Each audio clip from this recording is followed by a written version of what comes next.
I think we're good. I think we're good. I feel good. There you go. All right, that's better. Let's go ahead and get things rolling. That's the wrong mouse. There you go. Hi! Hello, everyone.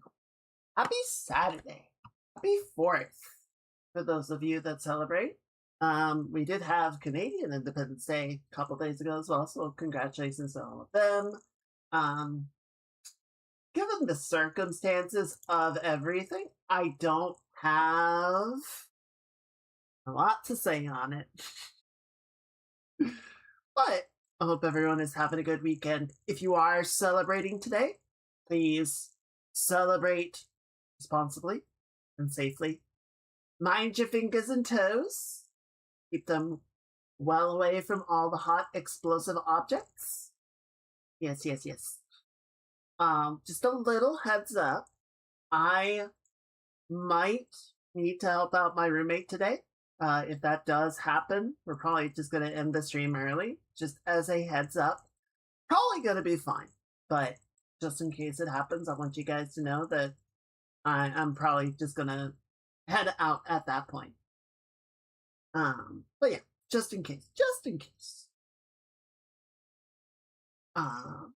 Yeah, how's everyone doing? How was your weekend? Please, everyone, I know a lot of people are dealing with some really serious heat right now. There's a number of heat waves going around. So, please make sure that you are staying hydrated, that you are taking care of yourselves, that you are being mindful. Oh, and Jack, thank you for the stream. There was words in there somewhere, ostensibly. Thank you for the 3-stream streak. There we go. Say that 3 times fast.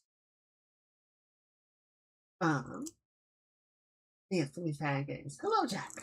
Good to see you. Hope you're doing well. Hello, Standy. Happy 4th to you as well. Hello, lurkers and televlog watchers. Let's see. What am I doing? I'm doing pretty well. I had a good bike ride yesterday, so I'm all sort of warmed up, ready. Tomorrow, I'm going to do another long one, part of my summer training arc, and I'm going to beat out the previous PB by 1 mile.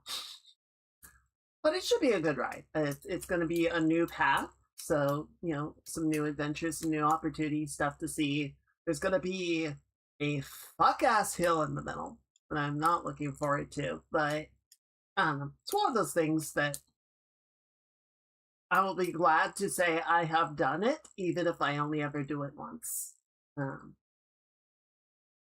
Also, so Google Maps, I use Google to plot out a lot of my various biking routes.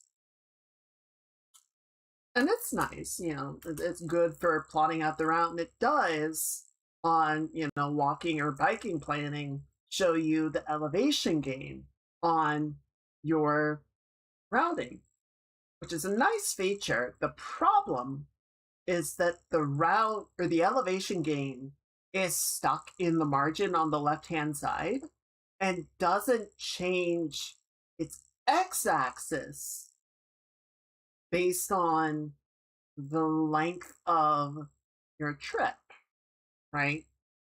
So if I'm going 48 miles and there's a hill that is like a mile long, then it's just going to be this massive spike in the trail. And it looks like, oh God, I'm going to be, trying to scale a cliff. It's like, no, it's a reasonably gradual hill. It's just only lasts for this little bit, so it looks really aggressive, So I wish they would do something about that, but, whatever. Yeah, that's the plan for tomorrow. I'm all sort of ready to go with that. I feel like I'm in a pretty good spot. I'm feeling good. I'm feeling ready. I'm pumped. I feel good. I feel great. I can do this. Let's see. What else is going on? General sort of preparation for the debut, I think, is still going well. There's a lot of stuff still to clean up with the model, but I'm feeling pretty good about the progress overall. I'm enjoying it. It's looking pretty nice. Got a couple of other things in the works as well. I feel like I started on something else. No. I was saying to my roommate this morning, because we got that whole constraint thing working on the model on Thursday on Jordan's model. I feel like I should make a video explaining how I did it. Because when I looked it up before, there was nothing. There were no Reddit threads, there were no forum threads, there were no YouTube videos. Nothing was explaining how this module works. And I'm just like, what?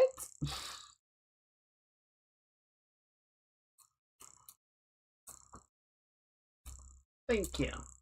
Yeah, I'm glad we could get it working. It befuddles me that not even the people that made it documented how it works. It's like, really? Guys? Anything? Nothing? Cool. So yeah, maybe I should maybe that should be my contribution back to the community. Is like I make the module that explains how this shit works. Because I'm sure I'm not the only person that's using the module rigging software and being like, how do I make a face rig?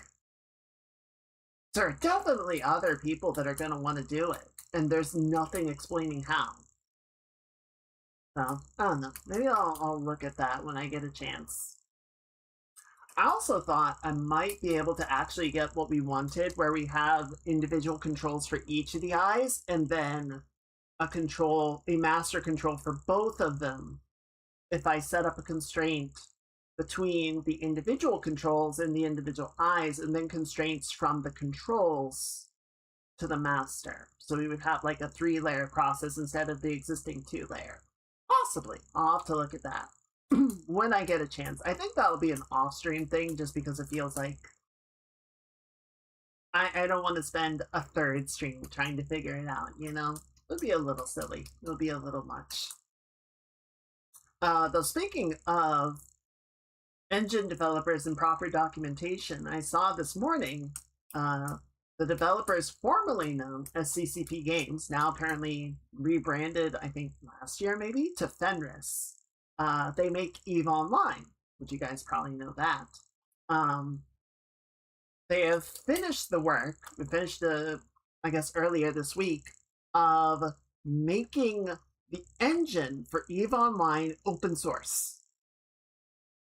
So it is now just out there. You can do a pull request. You can theoretically make your own MMO using that engine. And it's open source, so you don't need to license it. You can just do it. I don't imagine a lot of people are going to jump to do that. But, you know, there were a lot of, possibilities of like, oh, what will the community potentially do with access to this engine? Are they, apparently there's some interest in like creating tools that are able to like look at the information running through the game in real time. I get the MMO. God, one of me is enough. I don't need an entire community.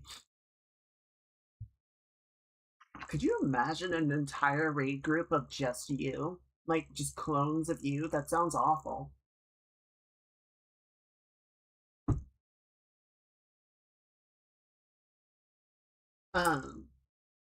Yeah, that was very interesting. I'm not sure if anything is really going to, like, how much will really come out of it. Like I said, I don't know I don't imagine a bunch of people are going to run out and, like, make their own games using the engine, but as my roommate put it, it does kind of say a lot that the developers that have been using this engine for 23 years, well, it just kind of like admitted to themselves, yeah, there's probably better coders out there.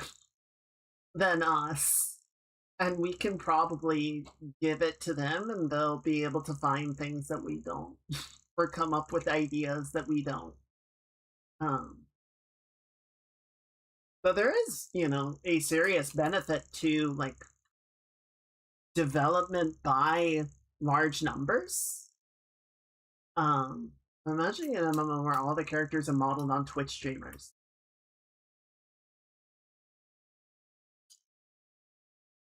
I feel like that's VR chat. Oh, what a lawless wasteland that would be. It would be very fun. It would be flashy. It would just get insane very quickly. What would the boss characters be?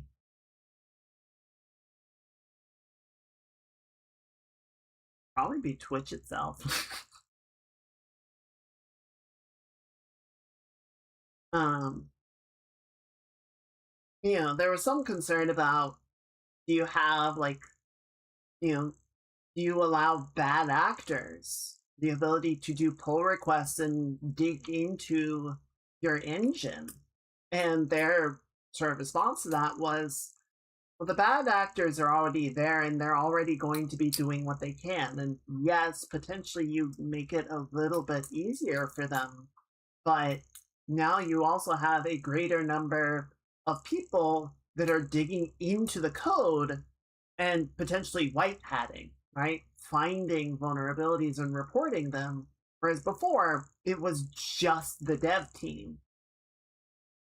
So, I think that for all of its issues has been a big benefit to CIG with Star Citizen of releasing these patches and then having thousands of people report back with bugs, as opposed to just their team trying to track everything down internally. So, democracy and all that. Democracy, isn't it? I don't think it actually is, but we'll say it is. We'll say it is. It's the right kind of day for it. So yeah, that was kind of cool to see. I don't know. It's nice to see some people taking, a positive approach to things. I'm looking at you, Sony. God, I am so glad Sony is still getting clowned on. Like, people have not let up on that yet, which is good. You need that. You need the pressure to maintain. I don't know if they're gonna walk it back. Though I did see a meme that was making, sort of poking fun in the opposite direction of people, pre-ordered GTA 6, a digital only game, in the millions. And then Sony announced that they wouldn't be making physical copies of games anymore. And everyone went, how could this have happened? It's like, yeah, how could that have happened? What could have been the impetus in Sony making that decision? And fair is fair. They probably were not, like, they were probably already looking at that well before GTA sold as many pre-orders as it did, but it certainly didn't convince them that their plans were not good.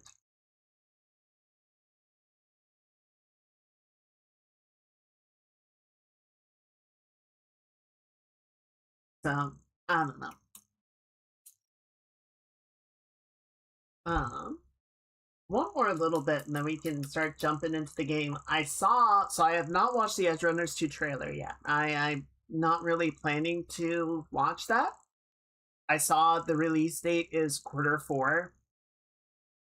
It does bother me how much people are sort of doing quarter release announcements rather than, giving like a day or a month.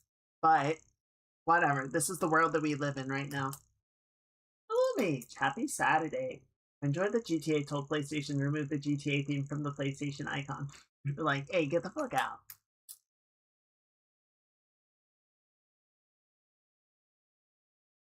Like, we didn't say you could do that.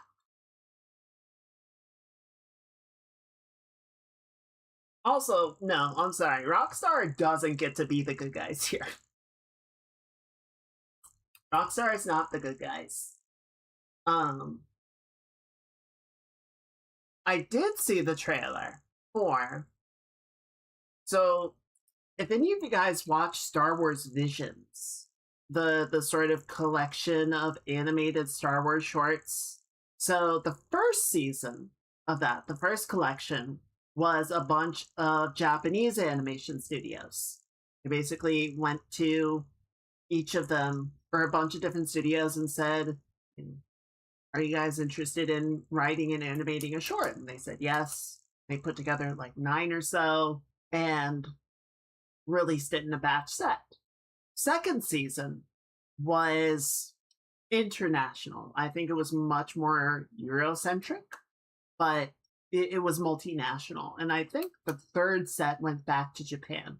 But one of the shorts from the first set, The Ninth Jedi, is getting rolled out to like a full length, a full season animated series.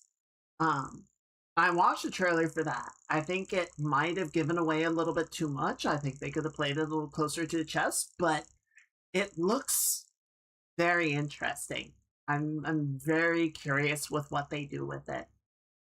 So I will be watching that. Well, the title does say August 5th, so that's not too far away. God, that's a month. This year's going by very quickly.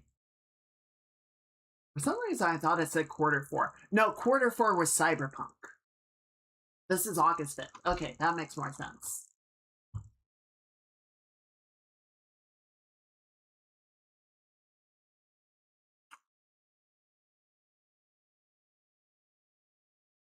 That'll be fun. That'll be fun. I'm looking forward to that. It did kind of get me thinking about Star Wars and the direction that the franchise is going in, and the fandom. I fucking hate the fandom. But I was ready to drop a hot take today, and I went and I looked at the timeline a little bit just to sort of think about it. So my hot take is that the pre-Disney timeline, Star Wars Legends, is not very good. And I still somewhat hold that to be true.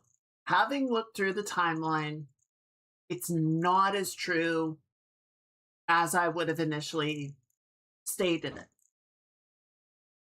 But I think a lot of the Legends material, the extended universe of Star Wars pre-Disney, is held up by a relatively small number of things that are treated as canon. It's Star Wars, so it's not very good. Okay, well, let's not get too hyperbolic.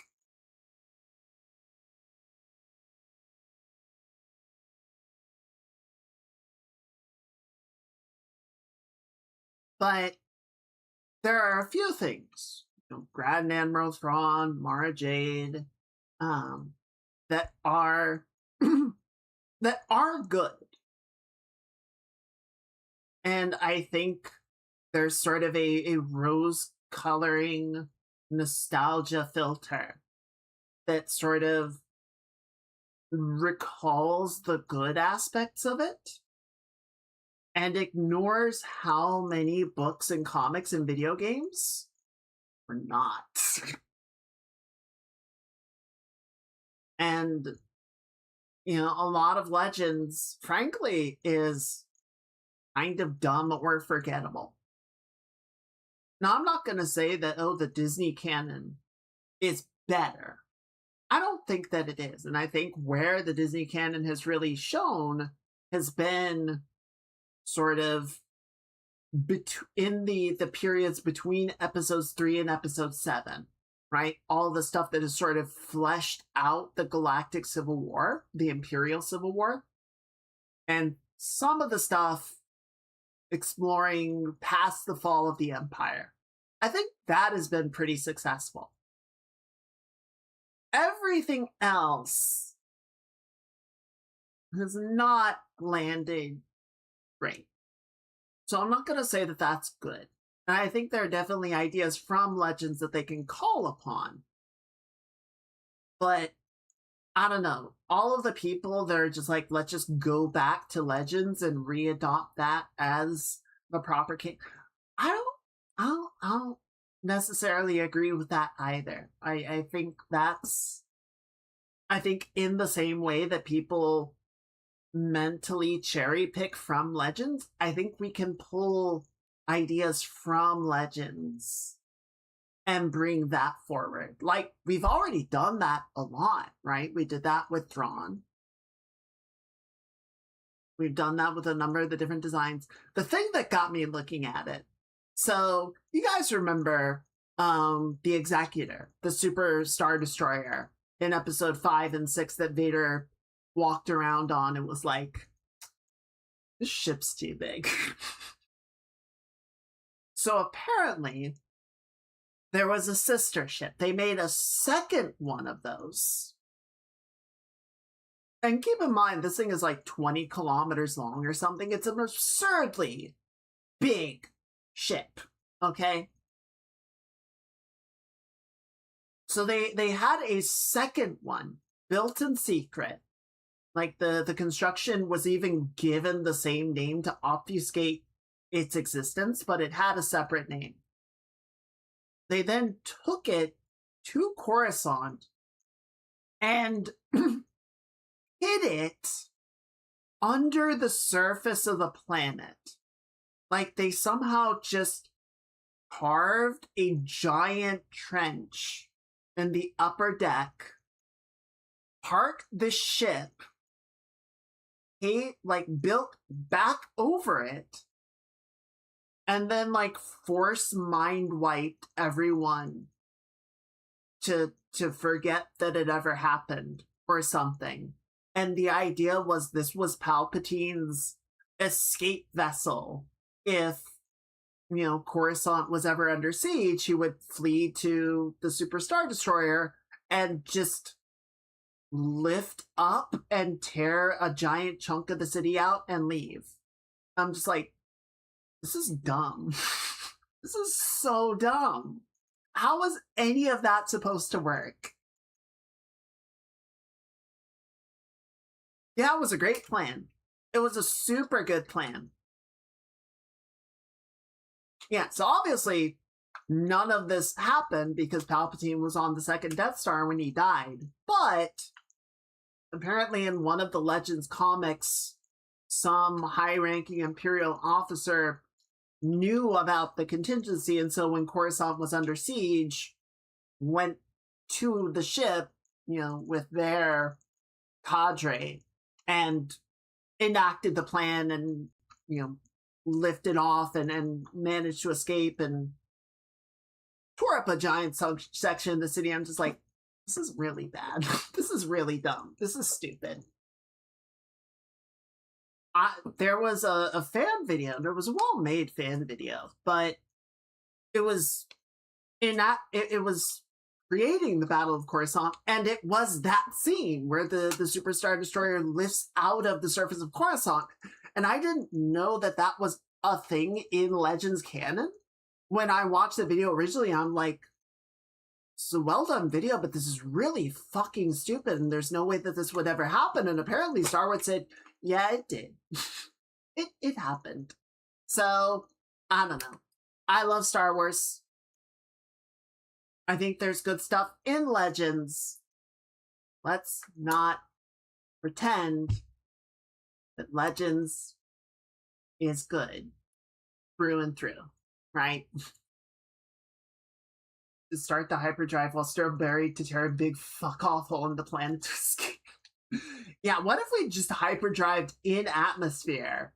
And God, would that even just ignite the atmosphere? I feel like we've been here before. Have we been here before?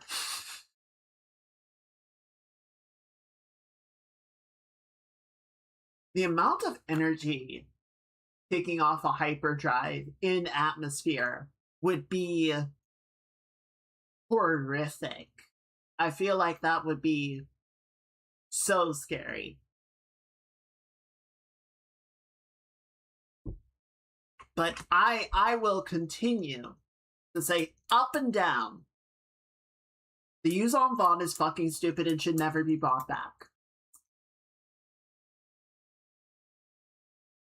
Extragalactic Invasion Empire, not a great plan in general, but the part that really is just like, no, for me, is that it tries to retcon the entire rise of the Empire as Palpatine trying to militarize the galaxy to prepare for the Yuuzhan Vaughn. I'm like, no, you don't get to do Palpatine was right. That is such a fucking shit cop-out of a story plot. It's so bad, and it invalidates... One, it invalidates everything else that happened. Two, it makes the rest of, like, whatever else you do with the Yuuzhan Vaughn story arc is already tarnished by what you did to set it up. So no, I'm sorry. I'm sure there are some people who are like, but I like this. No. No. Leave that in the garbage bin. It was bad and it should feel bad. Alright. That's my rant. That's my Star Wars rant. There might be one later, but that's it for right now. You guys want to play some Hades? You guys want to go beat up some gods? I guess technically we're not really beating up gods. We're beating up a titan. Like a god, but it's not a god. No one else that we're beating up the god. I don't think Hecate is a god. Hecate is a witch. Is Hecate a god in Greek mythology? Or is she just a divine being? It gets really complicated. Okay, is a goddess in ancient Greek religion and mythology most often shown holding a pair of torches, a key, or snakes? Variously associated with the crossroads, night, light, magic, witchcraft, and the moon.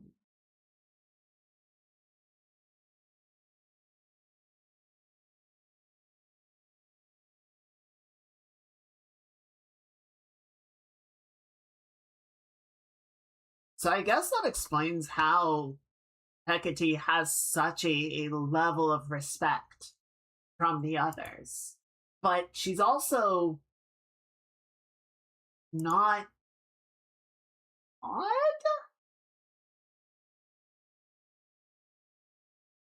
Like, is she Olympian in nature? This gets so confusing. Okay, so yeah, she's not one of the 12 Olympians. She's not a chthonic deity.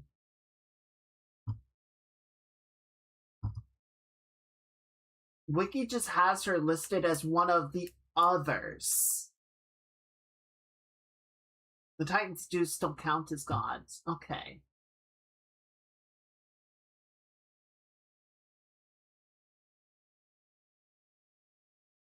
Man, they really love their 12, don't they? Yeah, the Titans, the 12 offsprings of Uranus and Gaia, are the generation who came before the Olympians.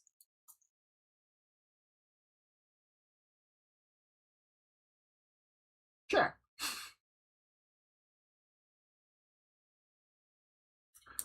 Oh, and then Selene is a Titan.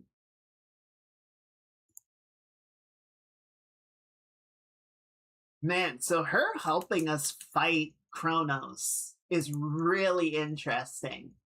Because that's basically her saying, yeah, my brother fucked up. You should go kick his ass. Which admittedly is super par for the course with Greek gods, but... And then the second domain. So the first domain that we're in is Erebus, right? The forest. But the second one is Oceanus, right?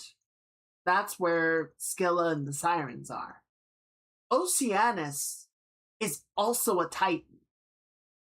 So the second domain, we are fighting through the underworld with the aid of a Titan, through the corpse of a Titan, to kill another Titan.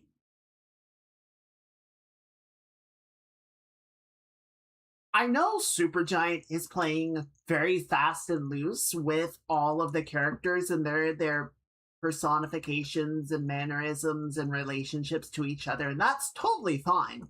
Like I said, it's not Supergiant's job to be one-to-one accurate with things, but this is also metal as shit. Alright, let's go ahead and jump in. I went down a bit of a rabbit hole there because I was just curious, but... Alright, turn that on. And then let's switch over to the game.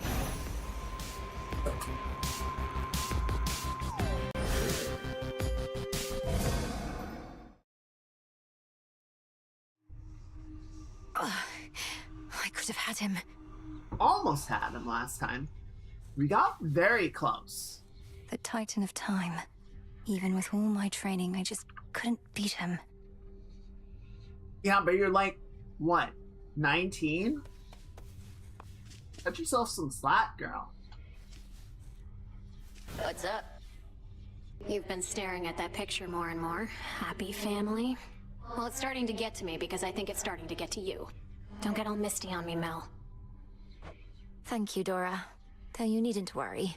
I won't get lost in memories because there isn't much for me to remember. I just wonder what my brother and my birth parents were like. Uh-huh. Sounds awful lot like dwelling on the past to me. Nothing you could have done. Hey, you could be doing nothing right now. I'll give it some thought. Or don't.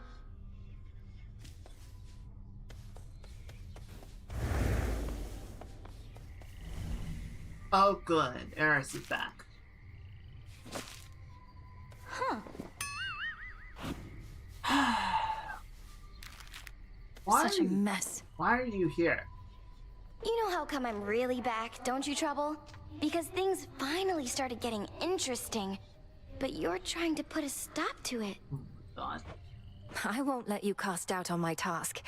Surely you've better uses of your energy than this, and throwing all your rubbish everywhere. What would you even know? I have every right to be here, and you're never getting rid of me. And you're never getting rid of Kronos either. No going back to how things were. We're going forward, not back. You are welcome here, and you are I safe. wish serenity. That's a good wish. Hopefully we'll get there. Alright, Recovered. Again, I failed to destroy the Titan, Headmistress. Night after night he thwarts me, expecting I'll eventually give in. But you've no such intent, correct? You cannot stop him, and neither has he been able to stop you. You are resistant to his power, and he cannot bar you from your realm. You make it sound as though I've beaten him. Not yet, but soon enough, I trust. Trust. We'll get there. Been meaning to try this. Oh, what's this? Okay, so we need some more cattails. Oh, there we go. Update the Book of Shadows with insight into relationships to one's acquaintance. Okay. Restore the Crossroads fishing pier so it may be used 2 guests at a time.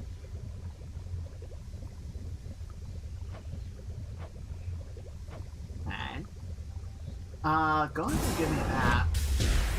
As I would know our enemy, I too would know my heart. So mote it be. Yay! What's up, broker? You carry moon dust now. Ooh. I think I need this for crafting.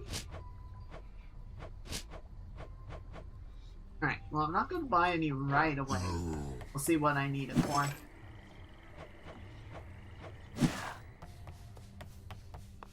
What? Nemesis?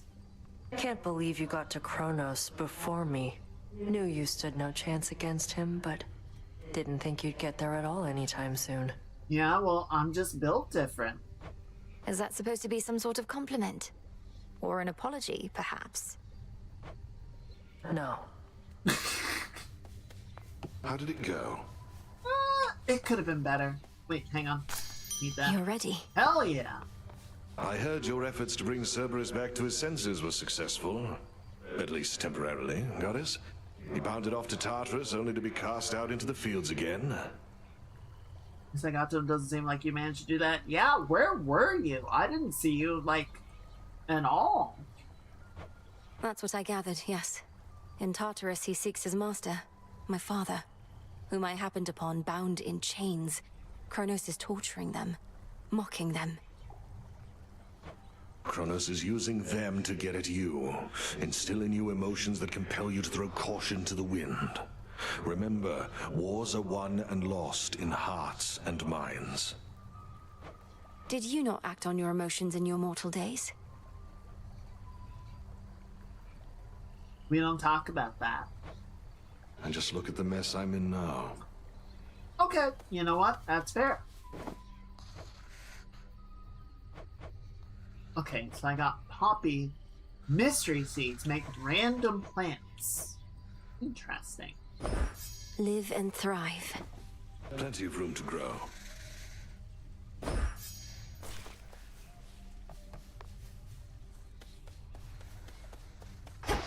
But how? When do I get to use the bath? Everyone in this glade is stinky.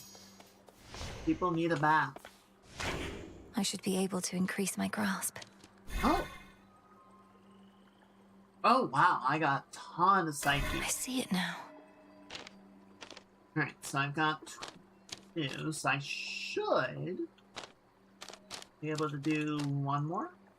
Okay, that deactivates that. I don't have enough for that. Oh, I need to have all 3 of them going. Okay, cool. So yeah, let's do that.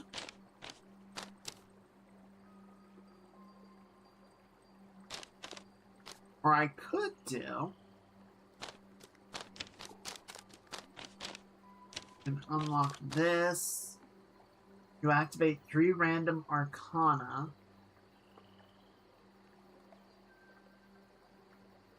Whenever you vanquish a guardian. Oh, having no more than 3 cards. Okay. Or I can just have more money.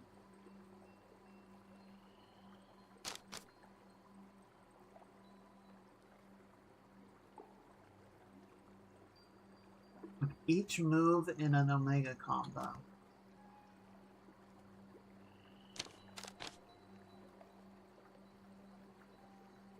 Okay, yeah, actually, I like that.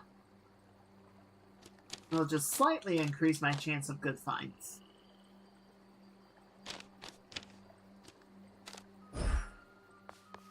Right, and then... Do I have What enough now? secrets lie within? No, I need adamant. What did I need? What did I need? The frickin'... Oh, it was for the aspect of night and dark. No? Oh, I needed the bronze for that, but I was... I'm getting turned around. What did I need?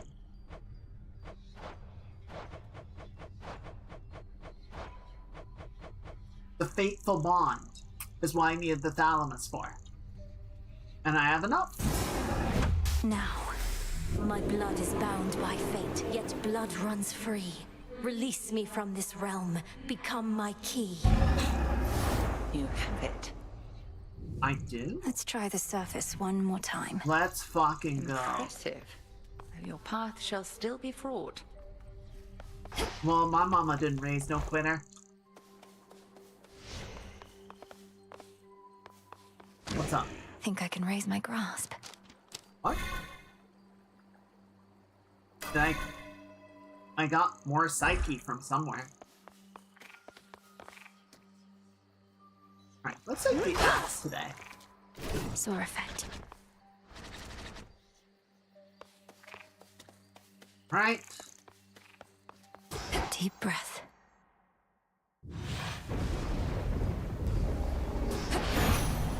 My curse. I feel alright. Let's go. Hang on. Did I? Trying to remember if I gifted Hermes. Let's see, Artemis. Where is Hermes? Hello?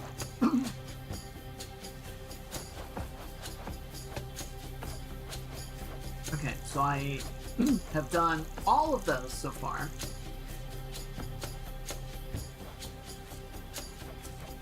Hecate, Helene, Aaron, Odysseus, Moros, Nora. Okay. Oh, the bath salts are when I need to progress their favor past a certain point. So it's not... I can't just go to the bath whenever I want. It's an event. I see. I see.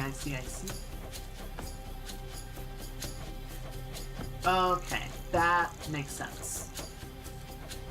So I just need more nectar is what I need. But where are the others?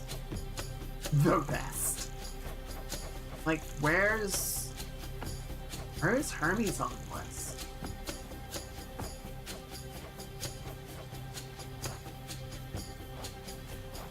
That's weird. Alright, well, let's just go ahead and give him one. I'm glad you're here, Hermes, and it's an honor to finally be working together. To our swift victory. It's been a minute since I got an offering. Cheers, Em, although you needn't have. But here, I've just a thing for you. I guess we didn't before. Nothing like a quick exchange of gifts. Metallic droplet.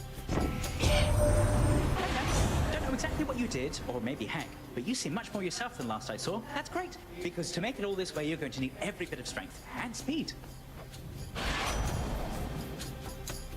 Dodge chance. More boons.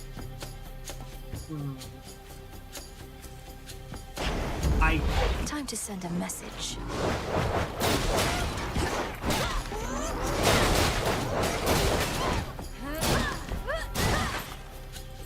Someone's still alive. There we go.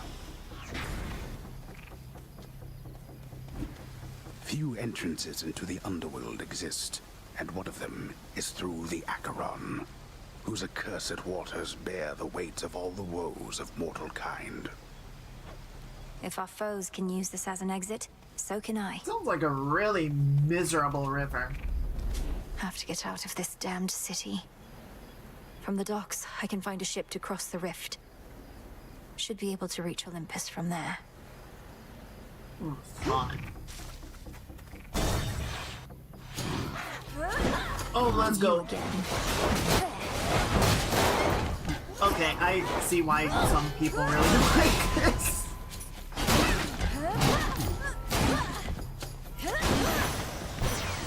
Okay, yeah, this thing's kind of fun. The garlic bulb. Ooh, okay, we got some garlic now. You're just outside the Ephira Gates, aren't you? That city is beyond salvation. I know they used to worship your mother and father there, but still. If it were up to me alone, I'd sweep the place away and start anew. Typical god behavior. Set. Look at that swing distance, dude. My goodness. Ephira's main square. Alright, so now I actually have time to, like, explore this and figure it out. A bat cage, but no sign of any bats. Okay, so we've got an Apollo gate there. Oh. Okay, so there's, what, 6 torches? So it looks like I'll need to go through each of these. And in the process, I'll be able to unlock that door.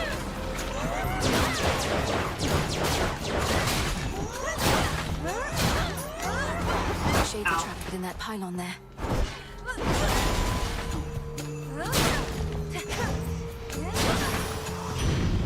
All laid to rest. Oh! Goodbye, Shades. Well, look at you, hot stuff. You made it to the surface after all. I figured that you might. It's maybe even colder here than down below, but that, at least, we can fix right away, I think. Inner trail, hold, cast fireball. I do like being able to Should head throw to the my main cast. square. That's a nice little something. Part of the barrier is down. Must have been that pylon I destroyed. So what? 5 more to go. Alright, let's just go ahead and put this one over here. Shades, you're free.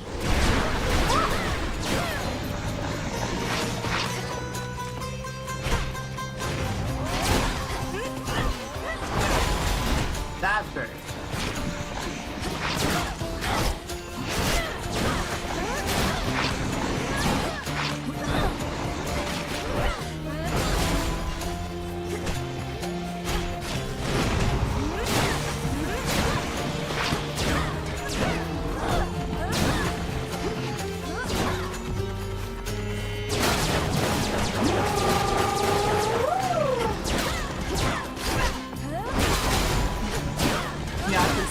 like the axe. Especially with a couple of upgrades, like the increased range. Holy Jesus. Bomb of your attack hits 2 times but uses 20 magic. Your mega attack fires around you, leaving you free to move and strike at the same time. What? The mighty Moonstone axe. Oh, that's a bomb. Oh my god, that's incredible. Oh, and now we have enough bronze. This is huge. This is good news.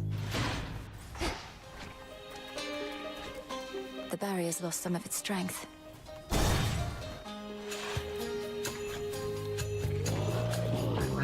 Oh, you are big and ugly. Lovers. Goodbye.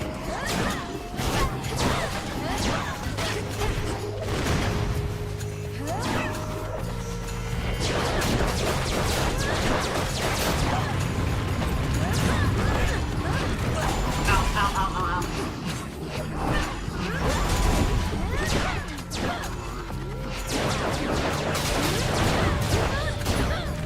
I'm a whirling dervish, baby.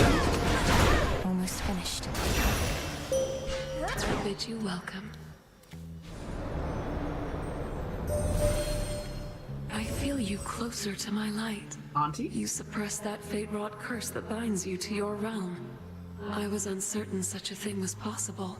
Yet you surprise me fairly often, little star. Oh, all of us are little star. Next blast a large area for 1,000 damage. I'm already doing a lot of damage. Let's do the thrall. Alright. Wait, what's this? What is this? Eidolon.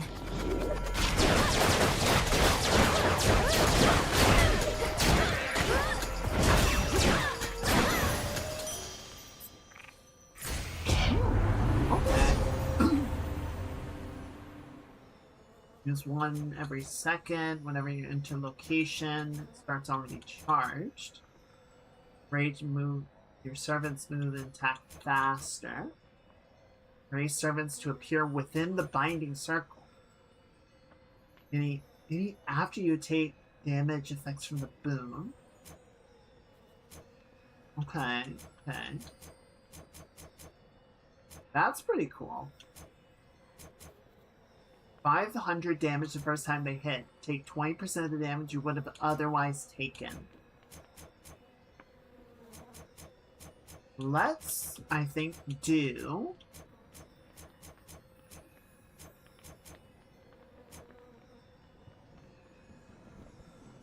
I don't think I actually have any after you take damage effects. Let's do 1, 2, 3.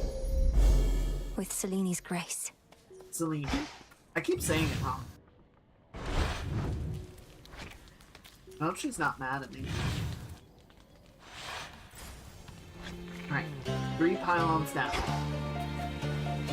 Gonna save the fountain for towards the end. Let's go ahead and get some hearts. Oh shit! I'm sorry, is that a fucking house? Am I finding a house? Was it small fan? Pylon destroyed.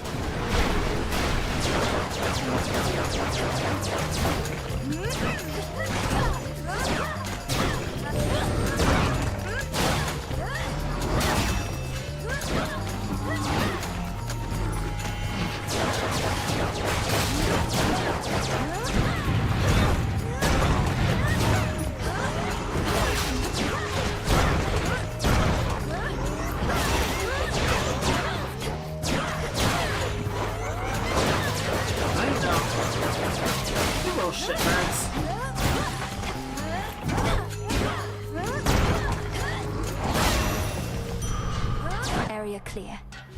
50 health. My goodness. Alright. I like these overworld fights. Ooh! Is that a bonus Zeus fight that just cropped up? Okay, and then looks like we got 2 Apollos.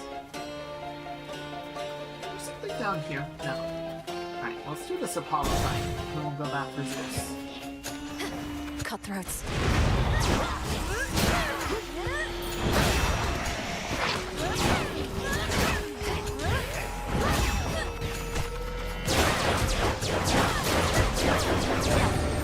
You are my friend.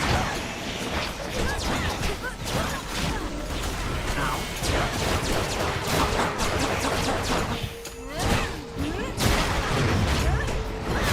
Ow!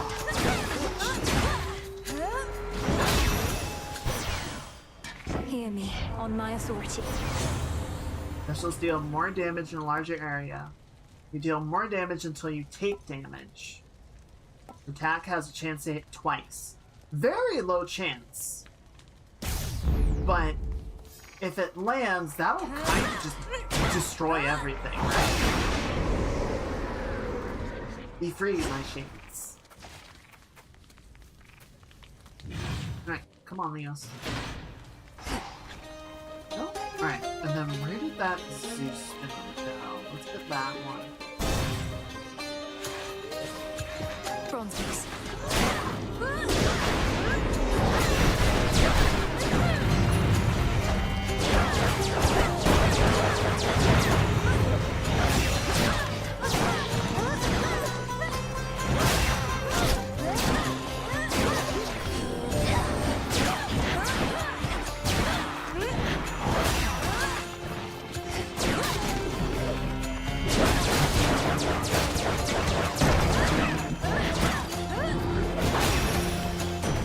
Easy money. Oh, this looks really bad.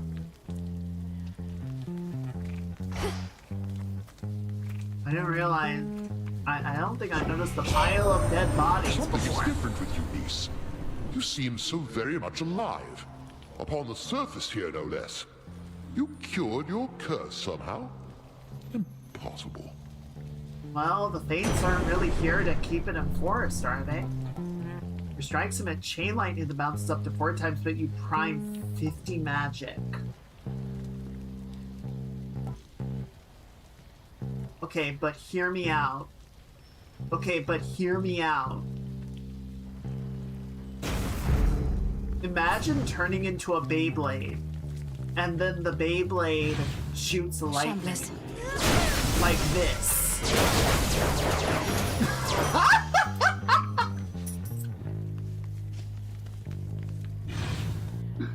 I don't need magic at that point. I just need enough to start spinning. And then everything just kind of dies. Oh, the Apollo boom blows. That's unfortunate. Well, still worth it. Farewell, Athera. Observe. Can I take the dead? There are fish flopping. Can I take those?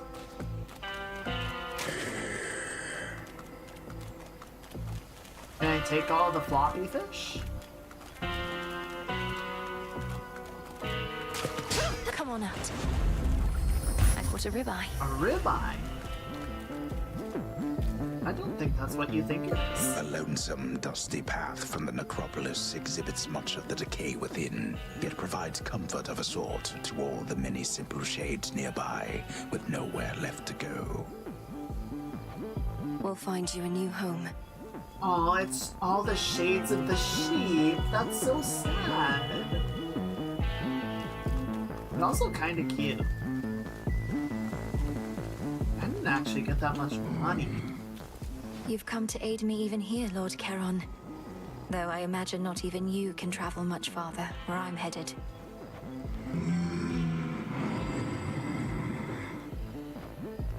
I won't forget your generosity. May I? Your boatman there has such an ugly job, having to smuggle little blessings such as these into the worst of places. But we make it worth his while, don't you worry about that. Yeah? Do you? Your attacks gain power, but I would have no magic left. Oh, there we go. This must be love. Alright.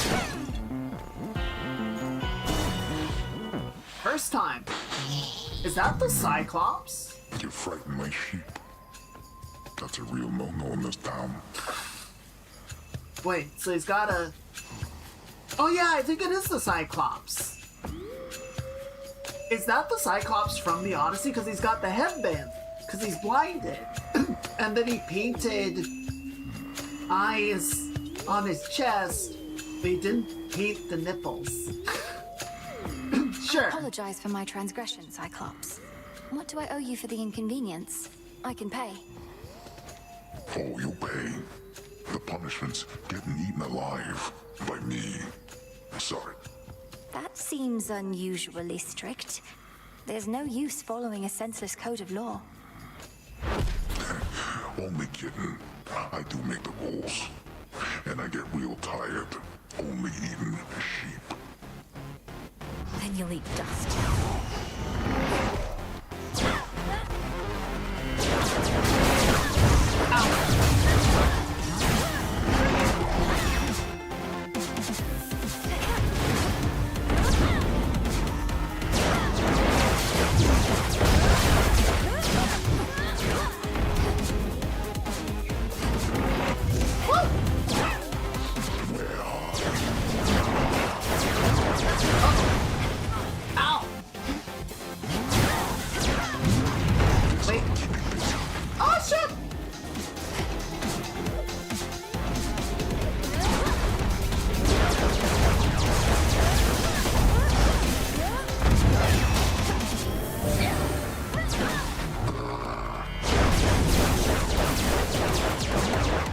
Yeah, that's fun.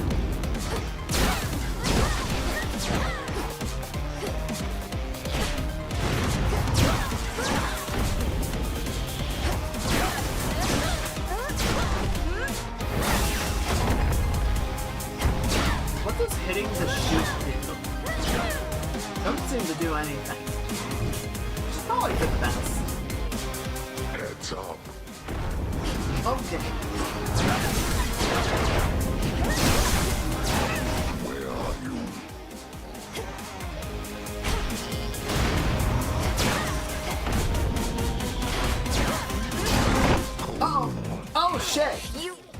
Oh shit, he's eating me!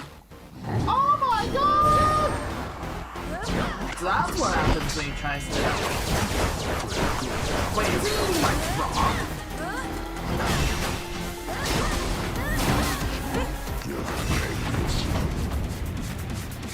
Time to walk this off.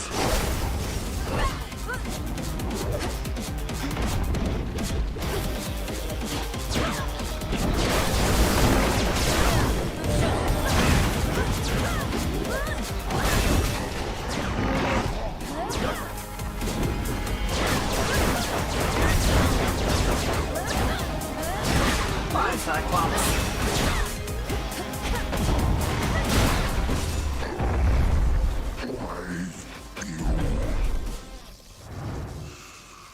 And stay down. Good thing I didn't tell him my name first. Oh, he's just asleep. Some wool. Well, I guess we'll deal with that later.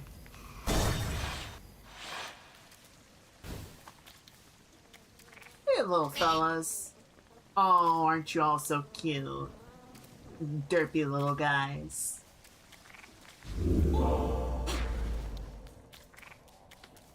I forgot to change my pin out. Let's go, Phrynos. It might be helpful later, but we'll see. Oh, good, I'm on a ship. There's no way that this can end badly, right? Surely. Surely we won't run into one of the 10 gazillion sea monsters in Greek mythology. Oh? Oh. Are you lost, little one? Oh.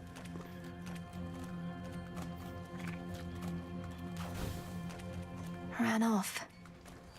I don't think cats are supposed to be able to do that. Granted, I'm not a cat expert, but... Warships risen from the depths, all headed for Olympus. Right.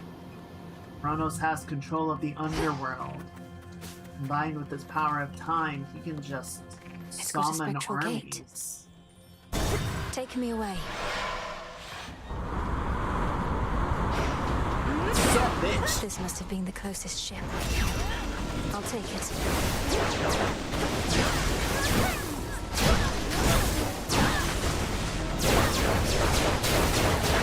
That strange wheel. Oh, driftwood. Driftwood. Nice. Okay, so that's where I get that. Hang on. Let me check the rest of the boat. Okay. How's this way? Bearing set. Uh-oh. Sticklers.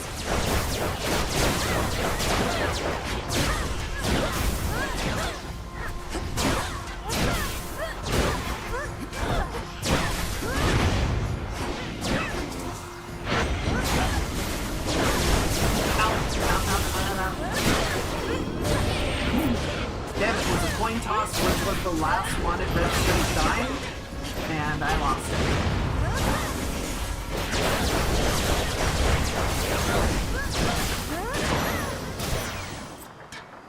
In the name of Hades. Your sprint is faster, your attacks may inflict daze.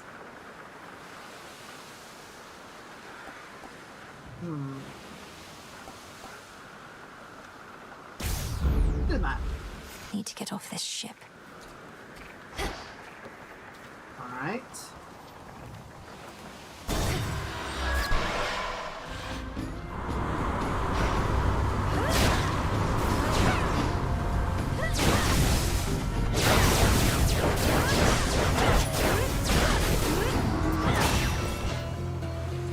Oh, and now I can make a choice. Go, Phrynos. Good. Good boy.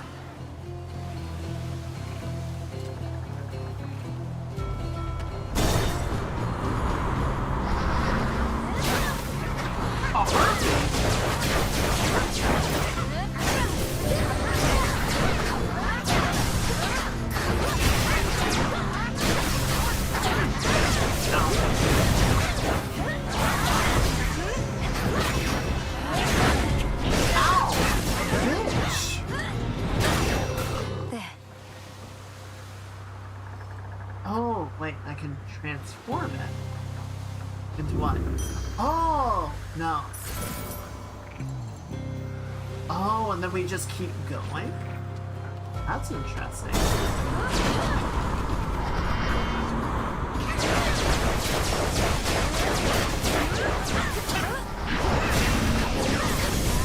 More.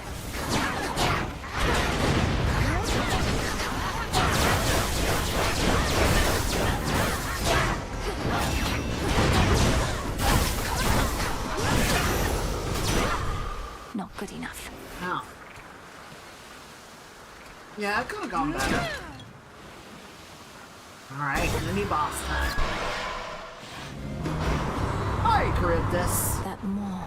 There's no mistaking it. I was wondering when you would show up. I'll tell Skilla you said hi.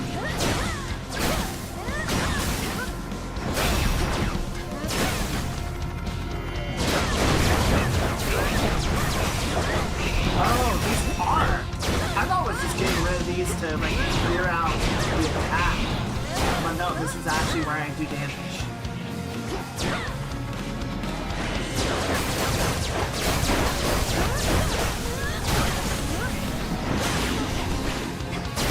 Oh, fuck.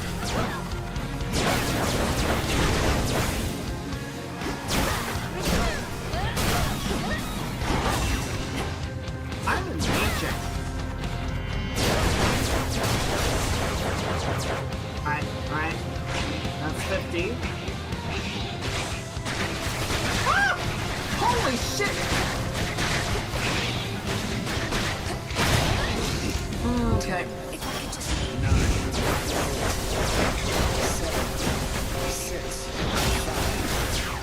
Yeah, this isn't happening.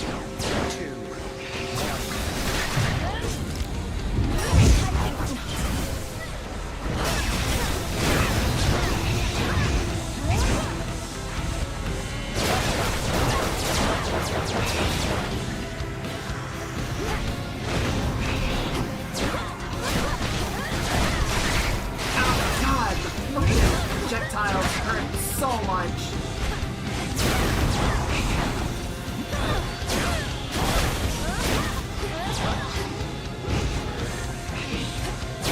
No more projectiles, no more projectiles! No! Return to Shadow now. Yeah, I kinda knew that was gonna happen.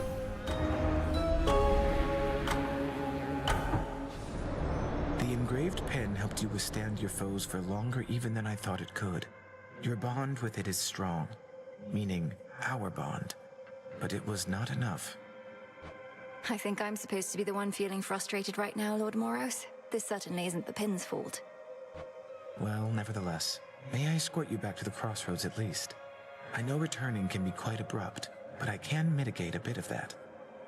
Meaning... Certainly. what? After you. I think Moros has the hots for us. Ugh. Charybdis claims another sailor then. Yeah. He's a bastard like that. Few sailors live to speak of their encounters with Charybdis, so there's that, Phrynos. But that cat's gonna become a familiar. Just gotta find it a few more times. What's up, Moss? Lord Moros, you said before you think Kronos is going to influence the weavings of the fates. You mean he's going to try to change the future? Force a favorable outcome? Yes. I think he's already trying to do just that.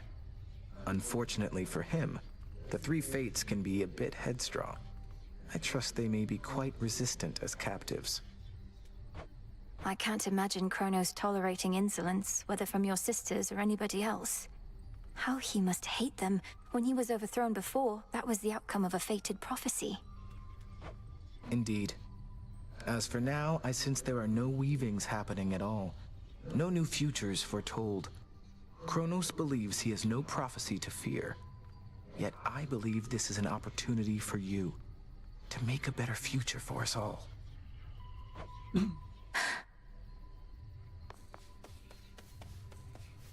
She might have the hots for Moros too.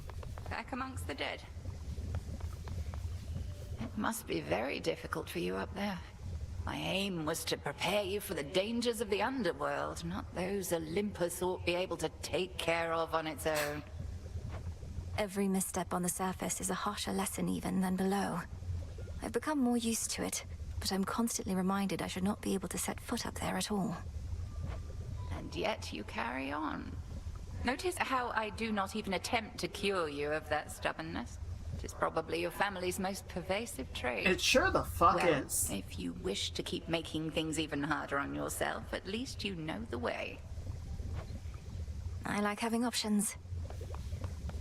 And now... Here's a thought. It's freaking bats!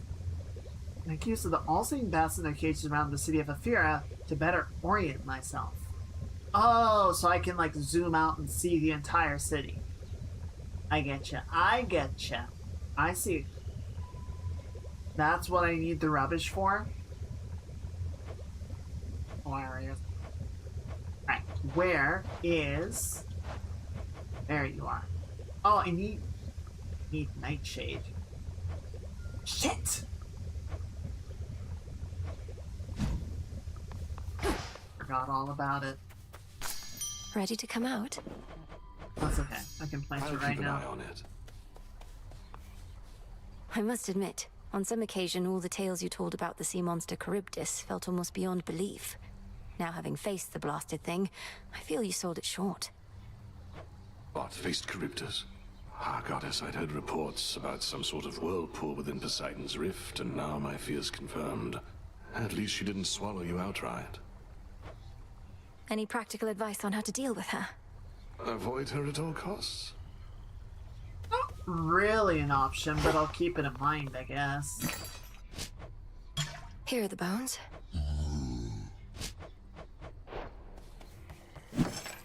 And mass order nectar. That would be absurd. Salutations. Cause of death, falling. You have any idea how far down you have to go to get to Tartarus? Well, it sounds like if you keep falling, Tough you'll get there times. eventually. A nemesis, about the dream I had. Kronos, he demanded that my father tell him where the fates reside. Smart. Mother Nyx never would have told him. The fates may be my sisters, but even I have no idea where they are. Long as they're hidden, no one can mess with their designs.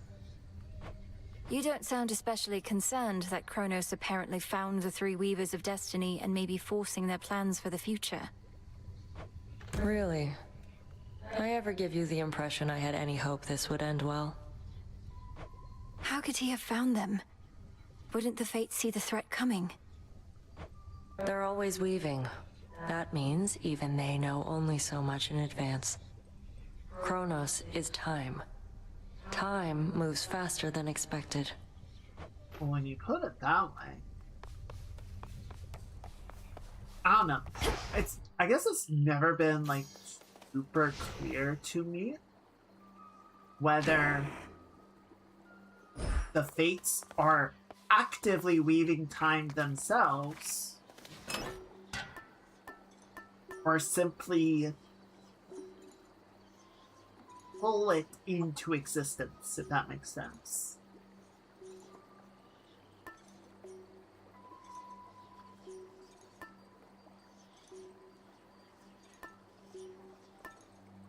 Okay, Demeter, Apollos, and Chaos. Got armor.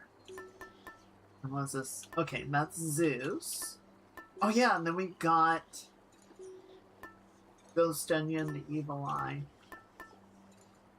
You move, strike, and channel 20% faster for the next 200 seconds. Interesting, so that's just like...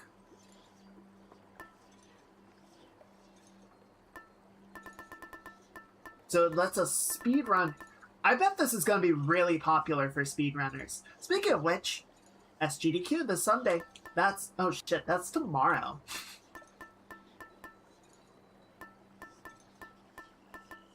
Yeah, SGDQ starts tomorrow morning.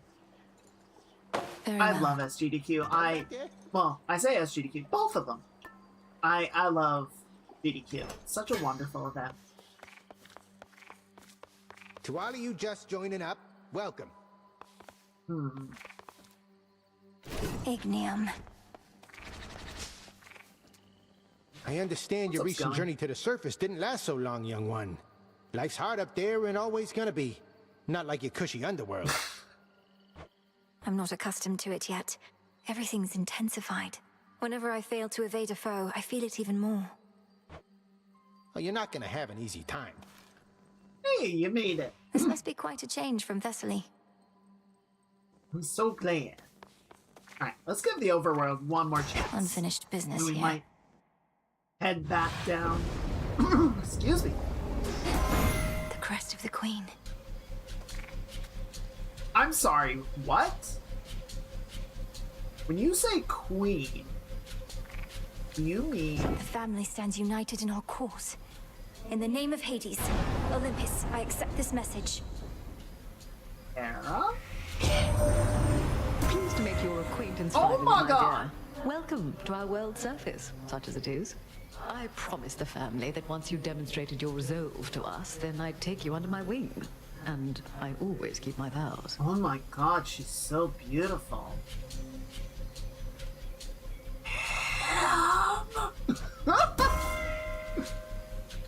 Your specials deal more damage and inflict hitch.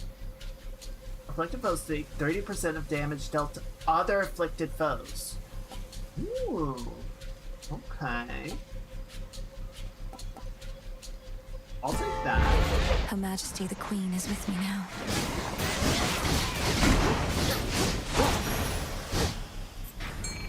Okay. Okay. Here, fishy. I mean, it shouldn't come as a surprise that the gods are hot, but... I caught his God damn. The light of the moon is all that now illuminates the surface, where the dead have risen, and Olympus teeters on the brink of doom. Damn you, Kronos. I have you.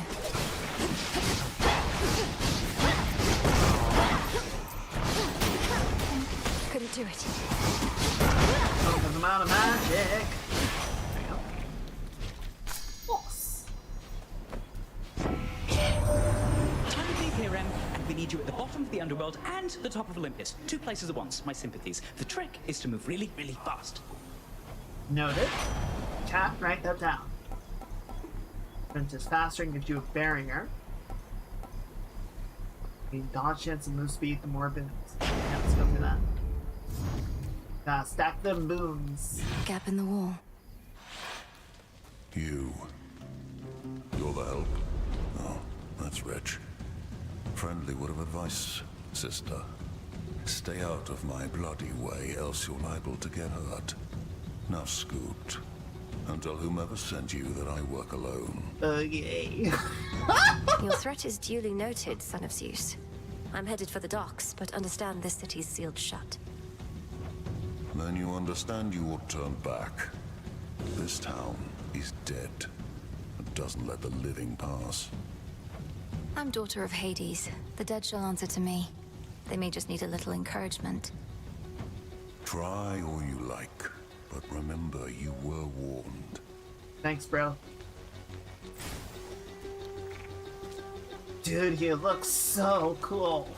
Some sort of barrier. Honey, we went through this already. It's drawing strength from somewhere nearby. The pathway to the docks is sealed shut by a phantasmal force that neither mortal nor immortal strength can budge. It's drawing strength from shades. Alright, so let's see what we've got. We've got Zeus. Down here. Selene. Hera. Hephaestus. Or Daedalus. Another Zeus. Centaur Hearts. Poseidon. Okay, we got a lot of options. I definitely want the hearts. I think I want all 3 of these. The hearts. Hephaestus. Probably the magic. I probably want the 2 of these. Yeah, let's go ahead and start up here. A sign of Kronos. That pylon's powering the barrier out there. ghastly thing. Oh my god, it exploded. Nice. Loads of magic. Right, we'll save. Something's changed. Oh, this is why they're like, yeah, you should get the bats. Because now there might be more options. The barrier's weakening.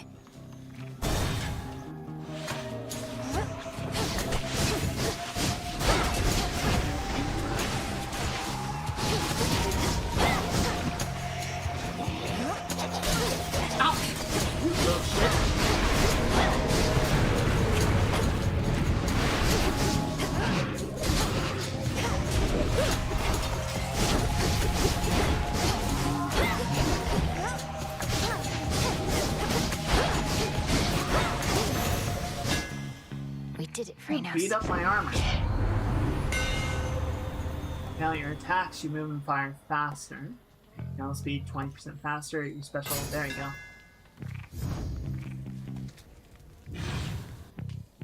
I love this one.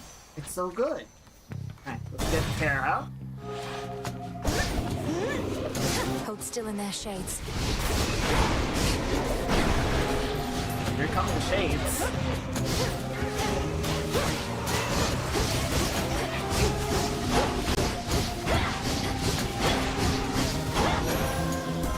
There we Olympus. go. Olympus, accept this message. Whenever you run out of magic, prime until the next location to restore it all. Now, create a fissure that deals damage in a long line.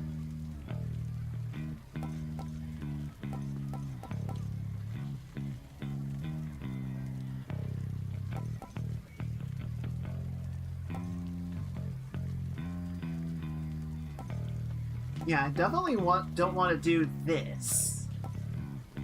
I guess we'll take sprint. The sacred bond. Oh wait, there's a bonus in here.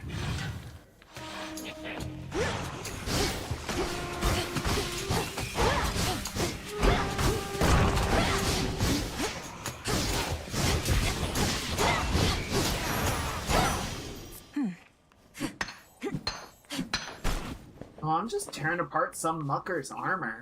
That's mean.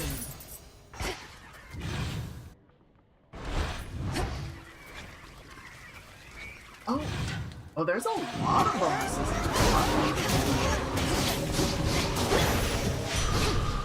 Good. Nice. I gotta be more careful, make sure that we get everything next time. There might have been a bonus in the previous room and I didn't notice it.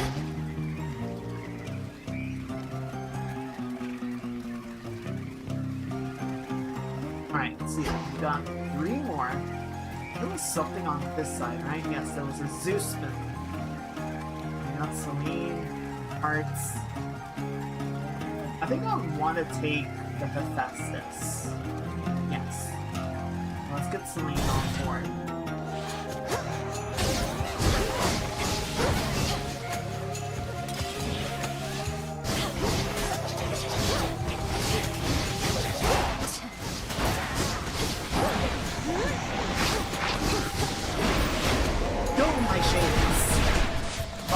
Fuck them up!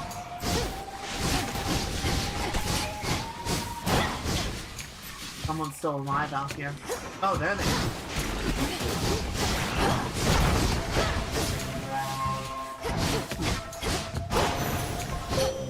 Nice. My claim.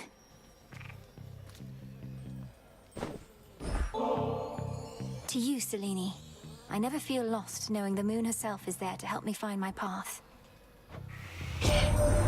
You are most kind to honor me this way. It doubtless shall sustain my steeds and me on long nights such as these. You have our thanks. I'm sorry, every time I see her horse, I just see the 2 glowing gems as its eyes, and I can't take it seriously. I bid you shine for me again tonight. I ought to welcome you more formally to our world's surface, little star. Part of me knew you would discover your way here. If you feel lost, you need but look aloft. Oh, thank you.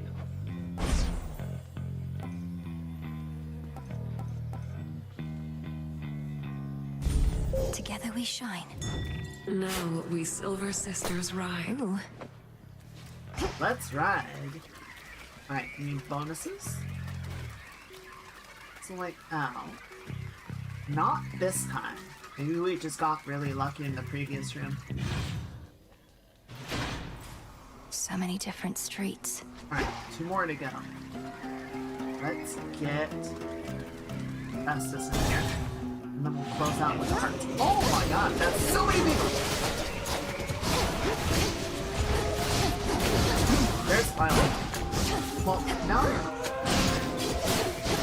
There we go. Shoved a dent into that barrier.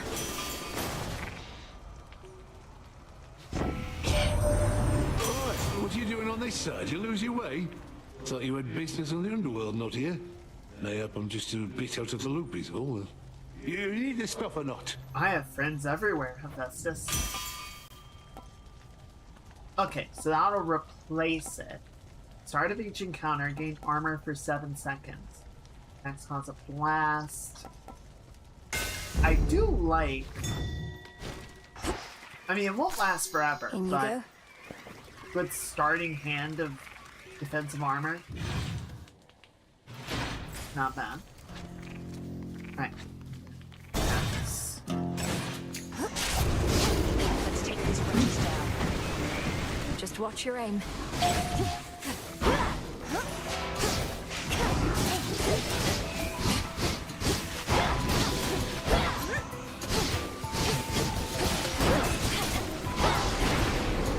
Oh, my shades. Fuck them up. Marked one for me, did you?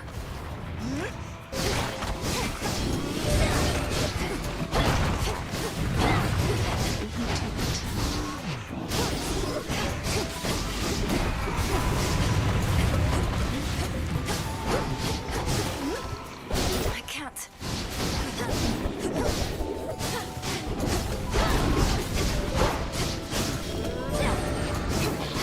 Cheers, Selene.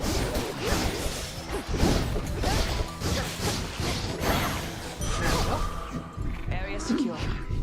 There you are. Sorry. That's the last one. What's all this extra generosity from you lately? It's putting me on edge. Don't you go acting like this is goodbye. It's merely that the arrow-riddled remnants of my foes give me occasion to reflect. I tell myself never to take my dear friends for granted. Look at you, sister.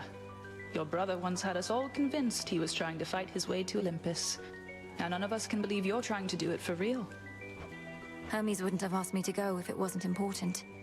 Besides, I could use the change of scenery. Then by all means. What a time that you're on your way up to the mountain while I'm on my way down to the underworld. At least we crossed paths. You can high five on the way past. After you hit with attacker specialist fire a seeking arrow. I love the seeking arrow.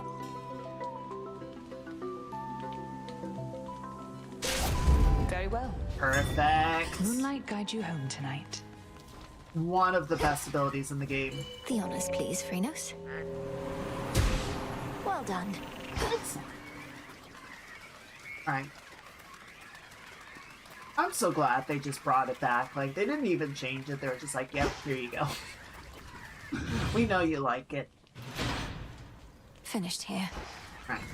We don't want to money this. Oh, shit, there's people.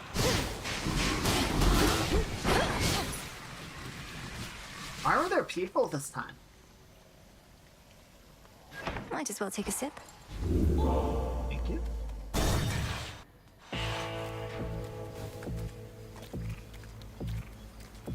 Alright, what have I got? Let's see. Dude, so true, so real. I'll have to see how much Kronos still loves his gold after all this. The good thing about traitors is their loyalties can be bought. Alright, so yeah, let's go ahead and buy these two. Well, well. Oh! I wanted this to be a surprise, love. Who could possibly ask for a better outcome opening up some plain old bag, only to find me waiting there with outstretched arms? He's not wrong.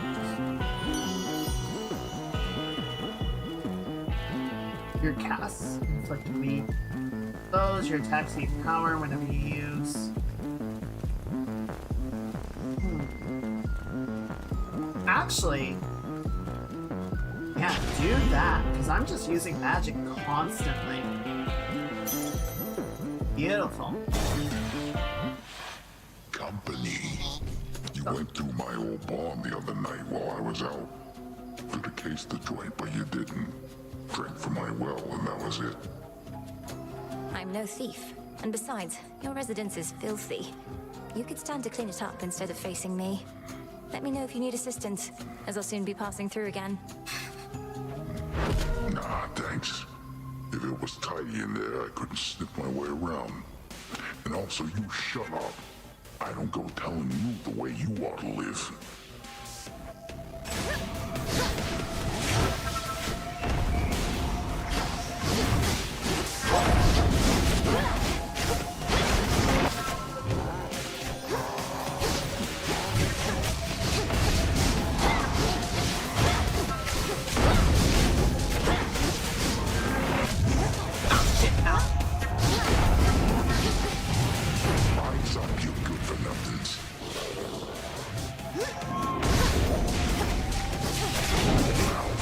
That was a lot of stack damage. Oh, all my armor's gone. I don't know how I took like 2 hits there, but not nice, not nice. Not appreciated.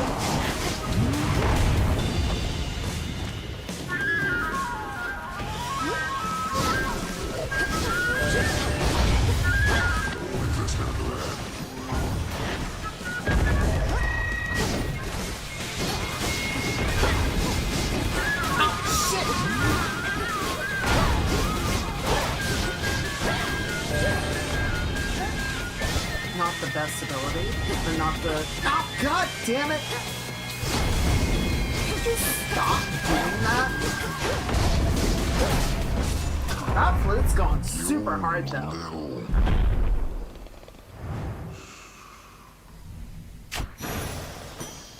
A gift.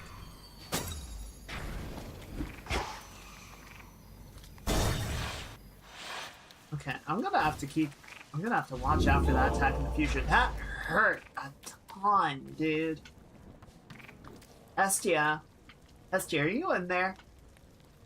I bet she's in there. He's just hiding. Now then. Alright, let's try this again. The docks.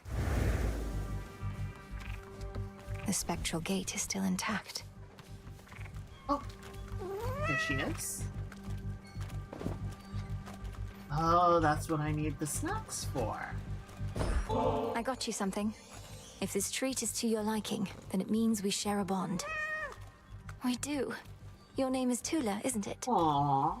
Let us protect each other from now on. Tula. Meet me in the training grounds.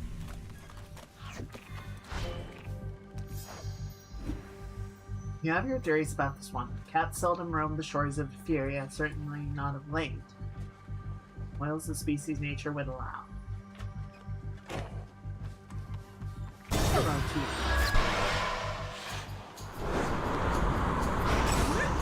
What's up, fuckers?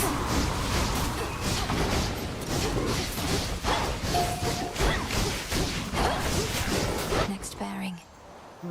Hephaestus or money? What's that? Iron. Driftwood. Let's go with Hephaestus.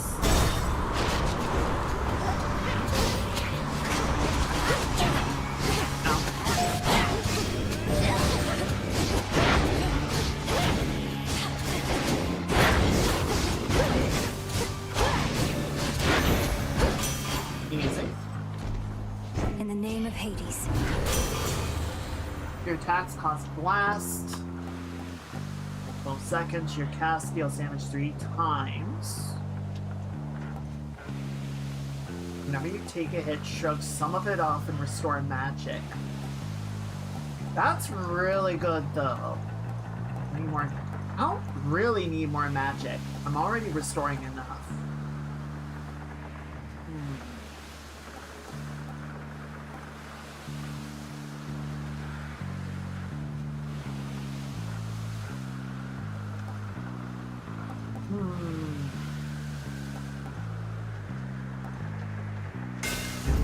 I accept this gift. It's close, but I like having a little more utility.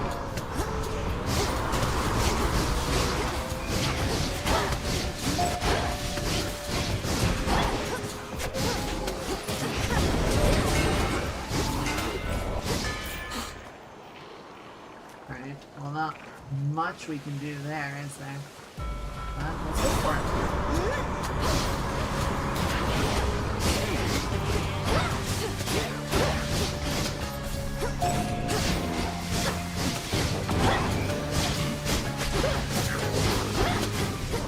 Beginning attack.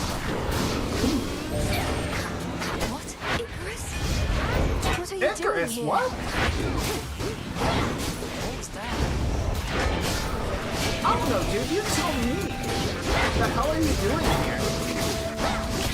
I mean, don't get me wrong. I'm happy to see you, but what? Oh, the yellows are him. Evening. Hi. Work. It's really you. Before you say anything, I know I'm not supposed to be here, but I spotted this ship and I had to drop in for a closer look. And now I'm going to take off. So let's pretend this never happened, hey? Okay. Hold it right there, Icarus. I'm not about to let you just fly out on me again without a chat, at least. To start with, what are you doing in the middle of this blasted war? The same thing I've been doing. Slowing these bastards down. If everyone like me pitched in a little bit, this war would have been well over by now. I do notice he has a little Daedalus hammer. That's super cool. That may be so, but this is a matter between gods and titans. I wouldn't want you to get hurt. Bit late for that, Millie. Anyway, I've kept you for too long, but let me give you something I've been working on before I go. And these will work, I swear. Here's what I've got. Wow. Whoa. Okay. 50 armor next time. Okay.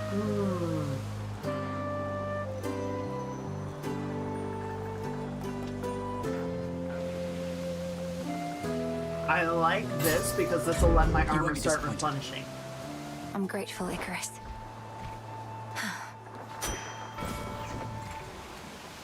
Okay, we're going again.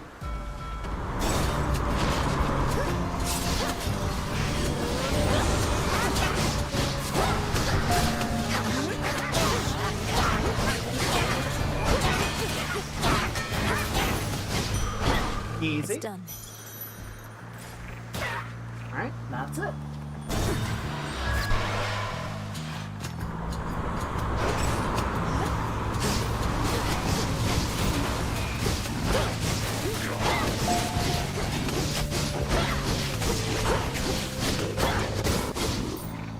Ooh, hearts or money?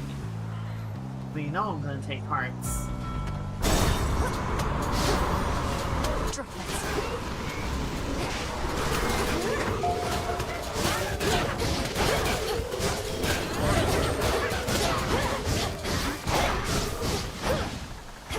Easy. Nectar. Why is the ship on fire?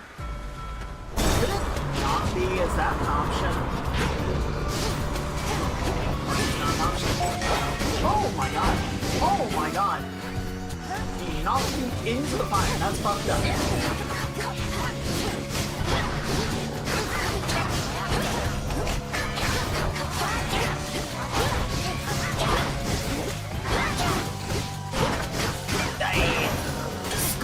For me.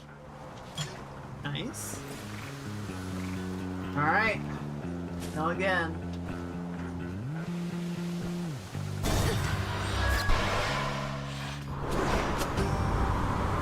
Charybdis, devourer of ships.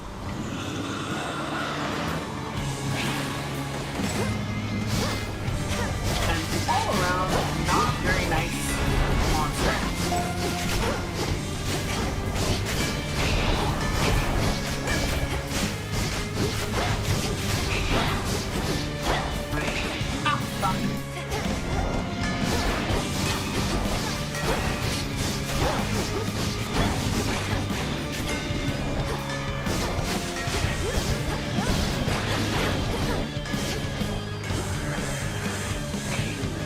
I hate this part, I hate this part, I hate this part, I hate this part!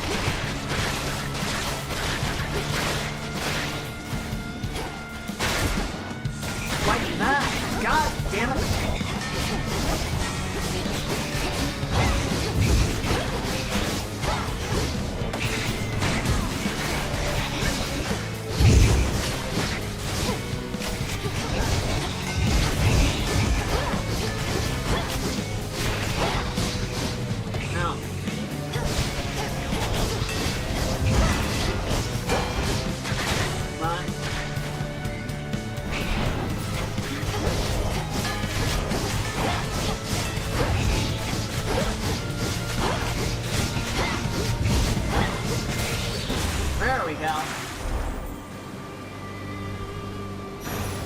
Soon be back for more, won't you? Yeah, I was gonna say, I don't think she's dead. We kind of just knocked her tentacles away. The monster called Charybdis marked the doom of many unsuspecting ships, and in its ancient terror, now despoils the sea-filled rift that has been slashed across the land.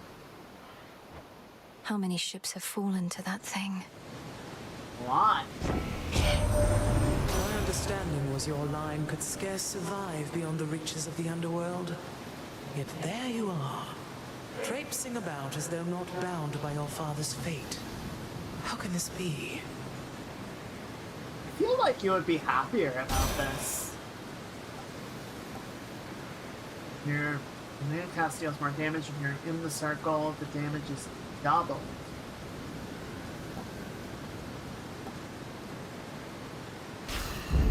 Sure.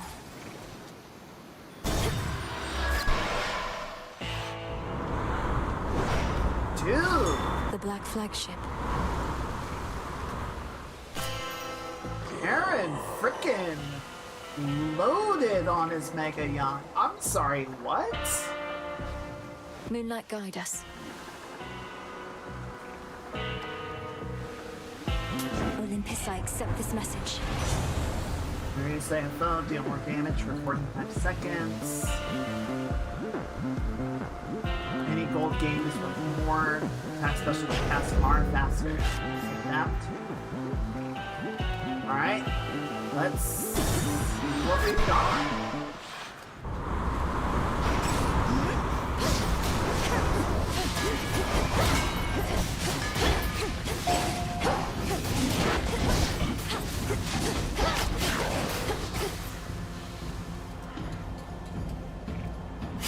Why is there dirt on the ship?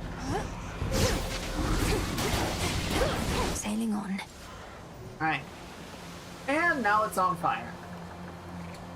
I guess that's my fault, really.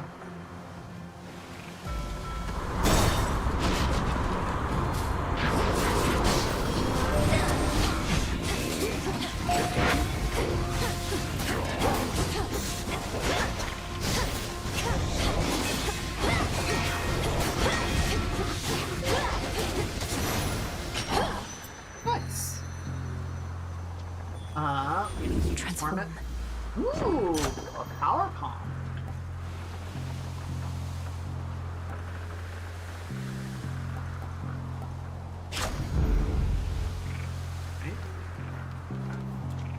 And back to Karen.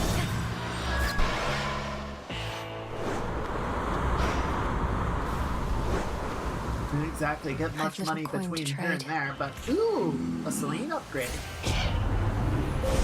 Behold the stars.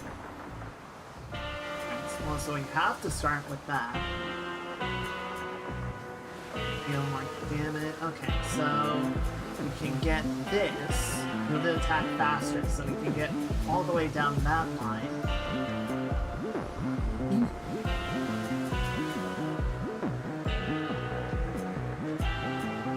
I think we'll do that. And then, yeah, increase the damage.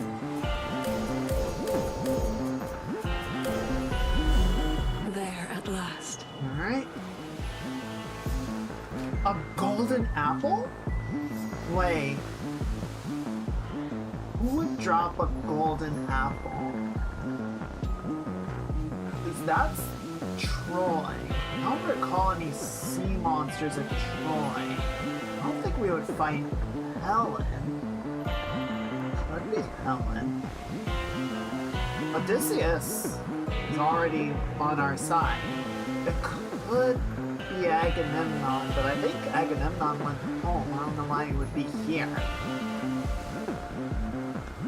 I don't... Fine, Now whatever. take me to the coast. Oh! You made it. Hey, sailor. What a coincidence running into you like this so far away from home. Where are you headed? Oh, Maybe I could give you a lift. Right, she kicked the whole thing off. You know perfectly well where I'm headed. And I can get there on my own, thanks. You sure about that? Because it looks like you've been having a pretty rough night so far. And it's only going to get worse. I don't care for your insinuations here, Eris. Speak plain or get out of my way. Oh, I'll speak plain. You're boring, I don't like you, and you don't get to order me around. Alright, here we go. Oh, that's fun. Heating up.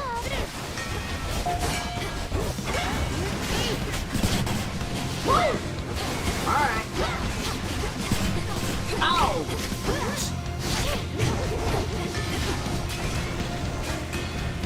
Getting warmer. Reloading. Come on, reload.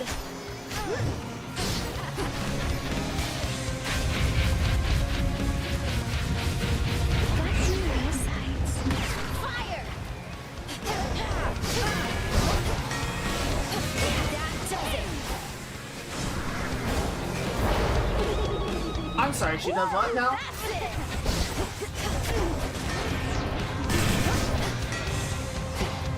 Let her get out of the corner. There we go. I'm on fire. Run.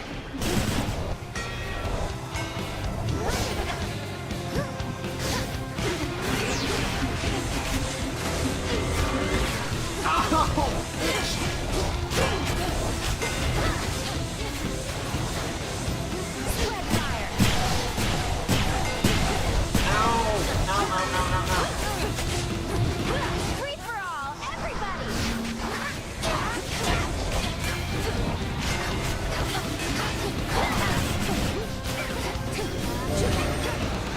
What did you just do? Oh, I thought you liked surprises.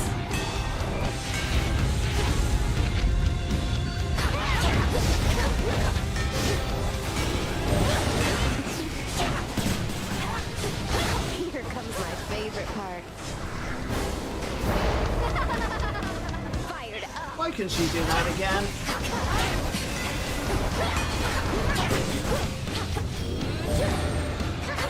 Back to normal.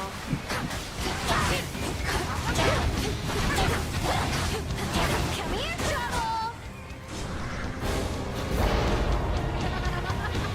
Okay, so it's not a permanent thing. She does.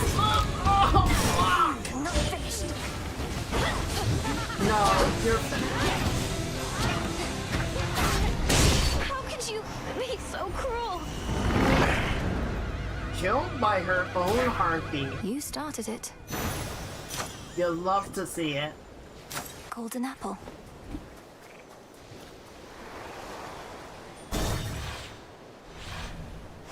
Solid ground.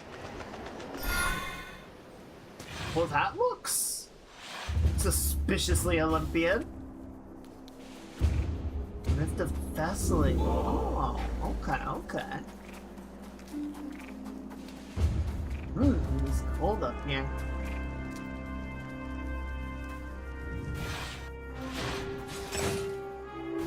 At last.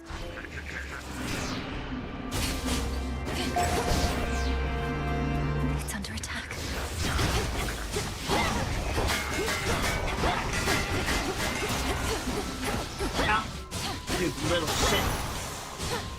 You shouldn't have crossed me.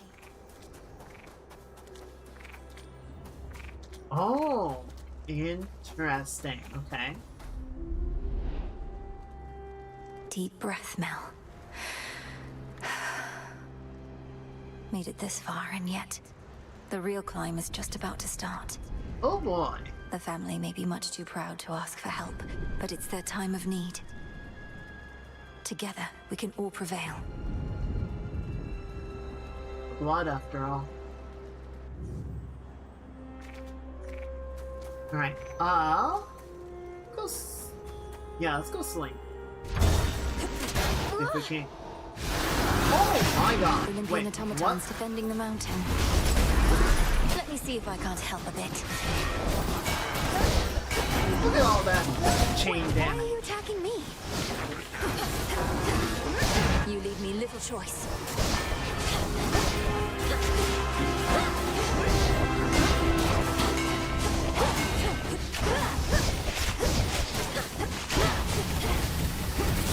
The mountain's own defenses turned on me.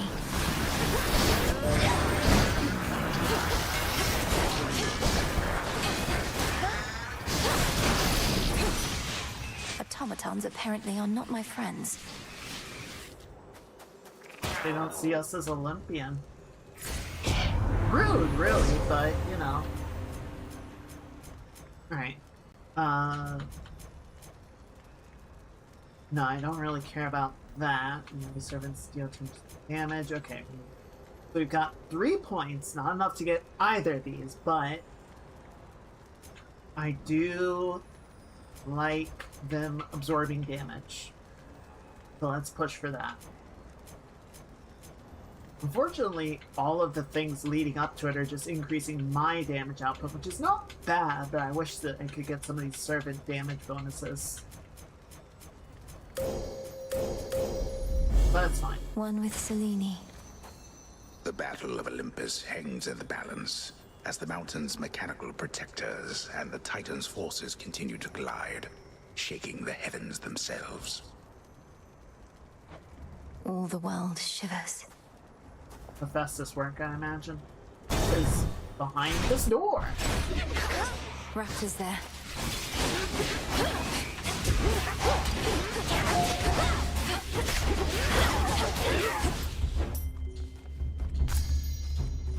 What is that? What is that?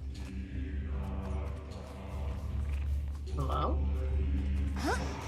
Oh, there are more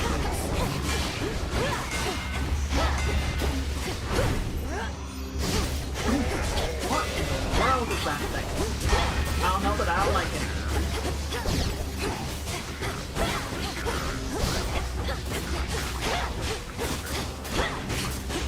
Just gonna keep zapping you guys until you die. There we go. Thank you. Oh, there's more. Oh, there's more. I don't like it. I don't like it. I don't like it. I don't like it. There you go. So tough. Oh, an iris. Beautiful. Hear me, on my authority. Your attack and special deal more damage for each earth. I currently have 4, so it'd be 20%. Make damage, shrug off something. Yeah, give me that. That sounds awesome. I do need more help. Let's go help. I feel pretty good on the magic front, frankly. Dang.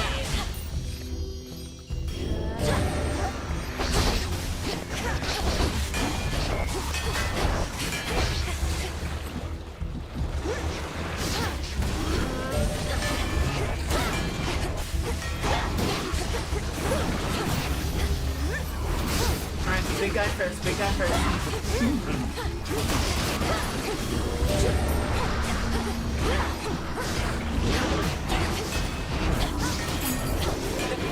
Holy shit.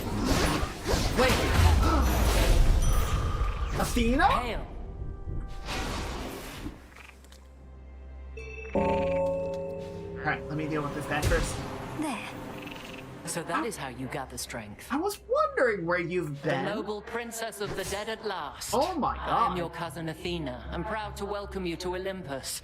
Yet I could be prouder, as this wasn't always such a miserable place. She has been busy. I see she got Aegis back. Hail, Lady Athena, and well met. Please call me Melinoi. Now where can I direct my wrath, that we may liberate your mountain stronghold and see its glory all restored? Well met indeed, Melinoi. The wretched Titan's armies have infiltrated our most sacred grounds.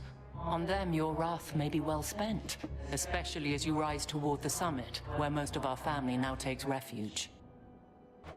The Palace of Zeus. And what of you? Why aren't the others out here fighting by your side?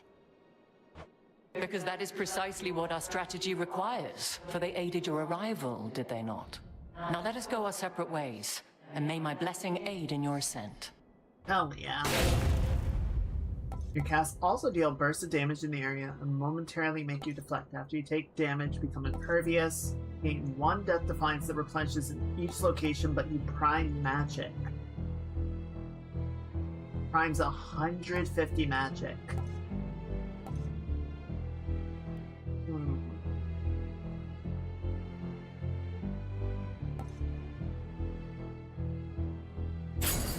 The might and fury of Olympus be with you. I did already spend the death defiance, which is unfortunate. I do want more Hera boots, but I don't want to die from any boss right now.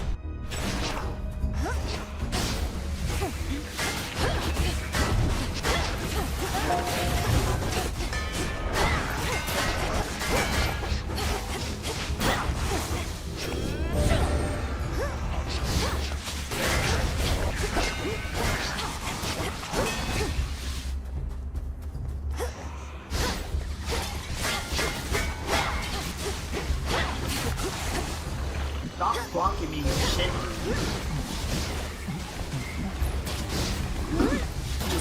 Just blow them all up, blow them all up, blow them all up, blow them all up.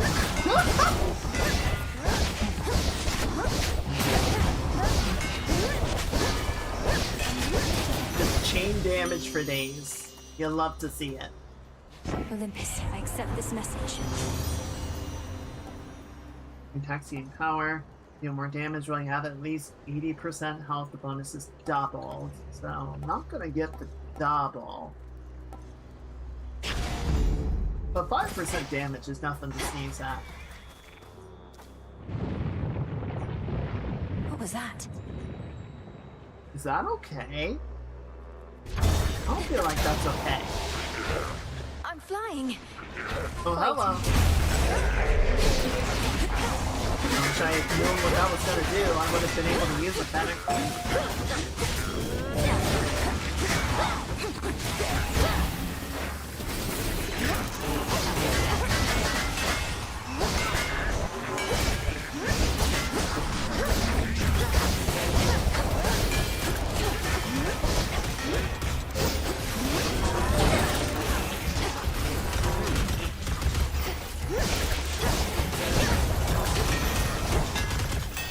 Ow.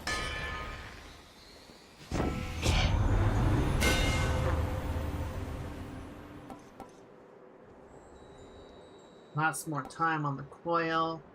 Channel faster, but it uses less magic. Your attack split in 2 the first time they strike foes.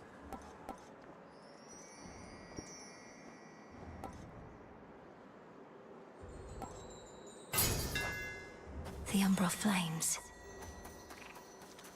Ooh, what is this? Oh! Wait, I need that. Adamant. I think I need that for the last weapon, right?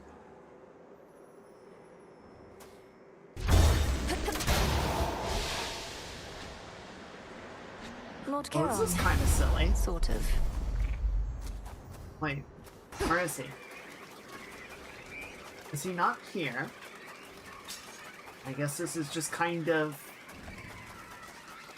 It's like his corner store or something. Olympus, I accept this message.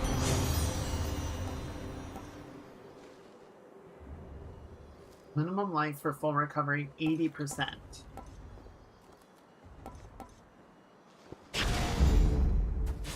Go ahead and do that, and then I'll go ahead and heal up. So now I've got the full damage bonus at least. Sappers. Hello.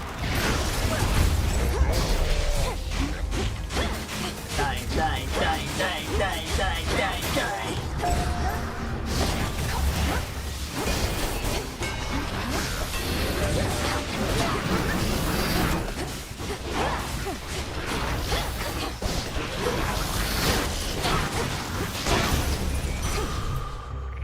Nice.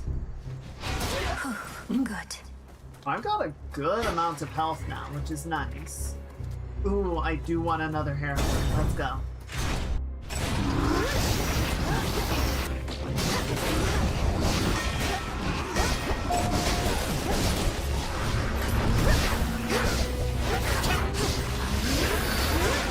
Look at that chain damage, oh my goodness. What if I just hit everyone at once? I do have a nectar. Queen Hera, out of all the matters you could be attending to, you've chosen to aid me. I am honored and would honor you in kind. Is there a wedding date that I should know about, or are you merely being generous with me? In any case, when I'm offered to, there's always a catch, so here. You truly needn't have, Your Majesty. Hear me, on my authority. We have at least 2 of each. Okay, so we're good on that. All your common boons gain red. Are you serious? Make 1 random boon heroic whenever you run out of magic. Yeah, okay. Proper upbringing. My goodness. Holy a boon awakened. Shit. Before you go. Wait, did I? Okay, yeah, so I did keep that. And then everything just gained rarity? Holy shit. That's so good. Alright, I still don't have that much money, but...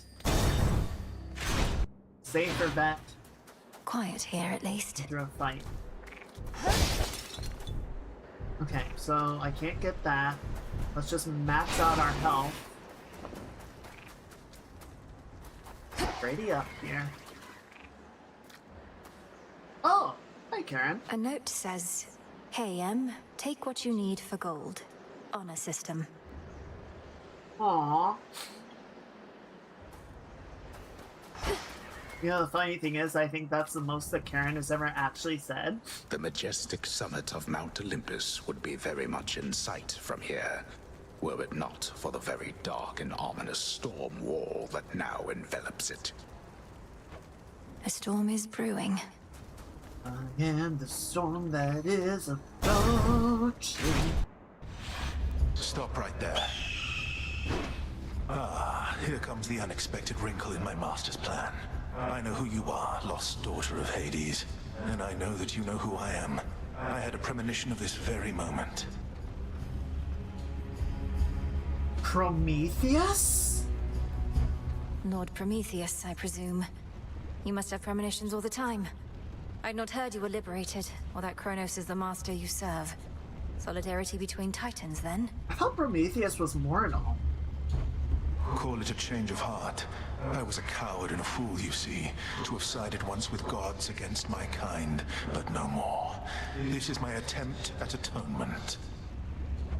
What, by leading this reckless assault? I never took you for a coward, but you remain a fool. Yeah. Perhaps you're right, but I shall be a victorious fool at least. For I have seen you stand no chance at all. In case you haven't heard, Fate's on a bit of a wild card. Ow! Fucking bitch! Okay, you gotta do the double dodge thing.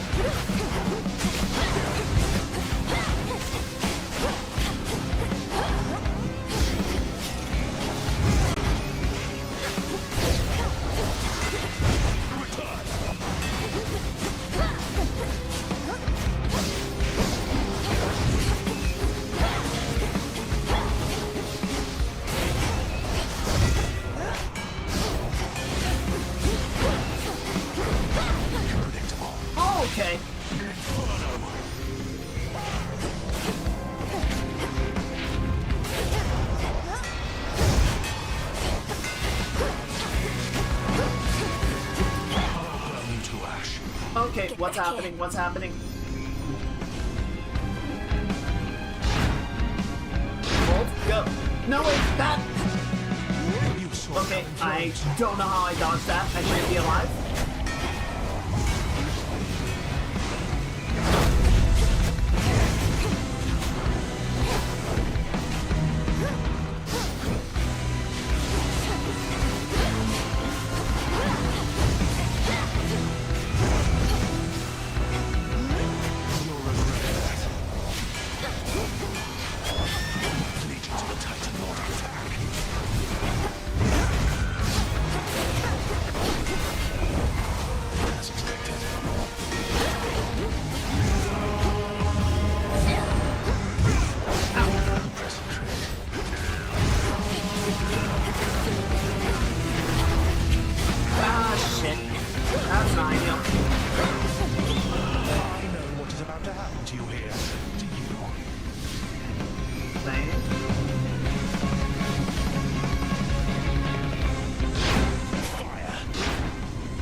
Silence.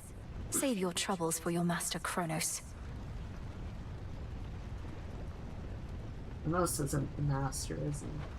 It's not my troubles that I mean to save. Agent of change. You God. I hate you all. He's gone. Well, that was dramatic. A feather.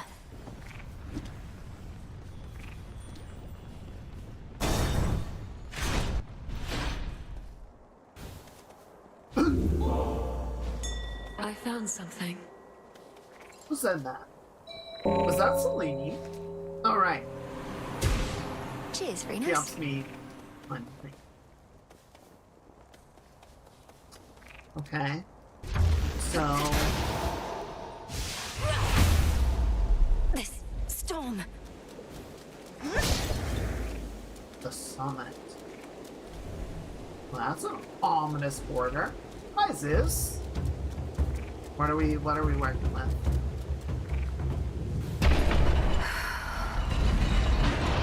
Okay, so... Oh, okay, hi.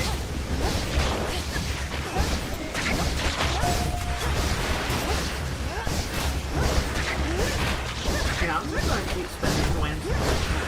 Spend wins, spend wins, spend wins, spend wins. Got you.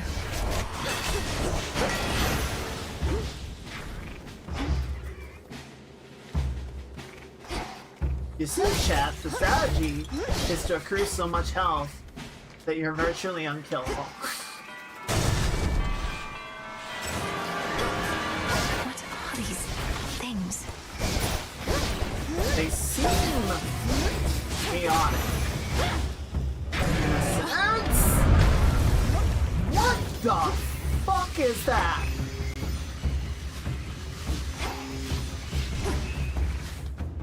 Okay. Sure? Closer to the top. That's...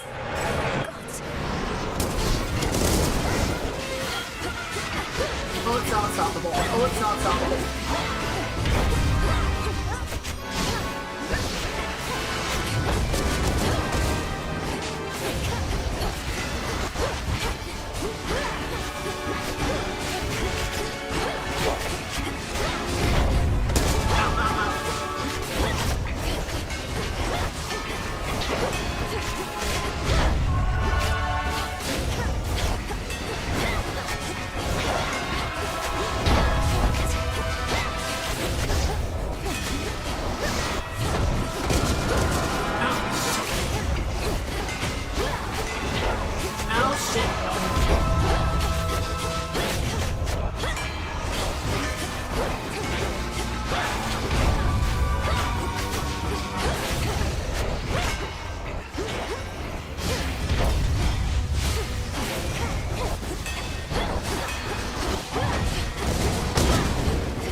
said about...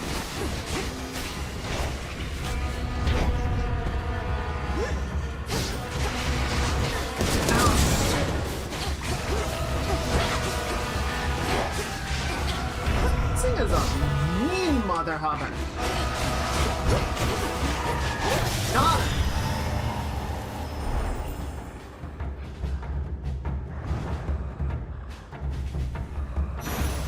All these monstrosities.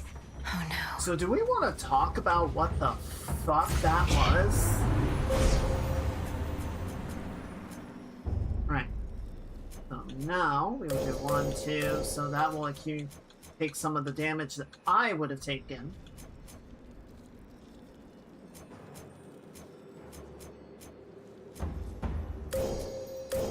Then it will do more damage as well. Might. Yeah, my minions are gonna be pretty mean.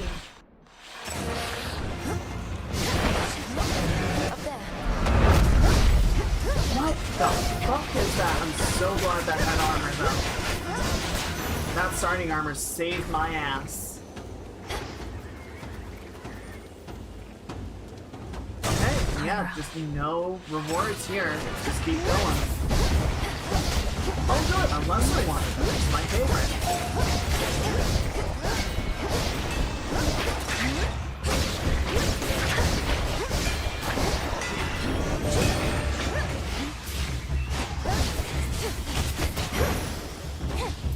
Alright.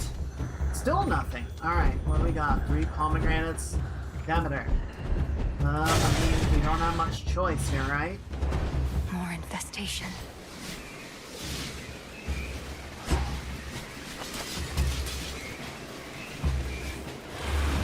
Shit. That's a tail.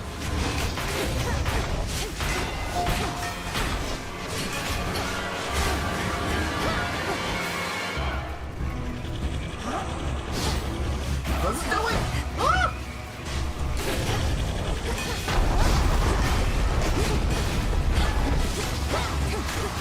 I'm gonna die here.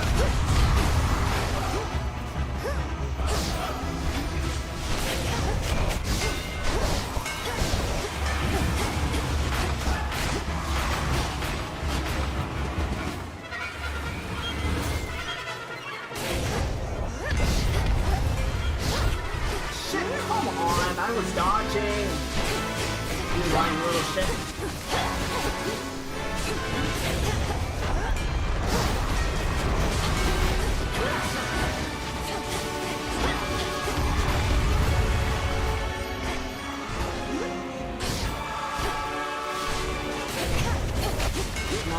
Come on. We can do it. Ow, fuck. Maybe I can't.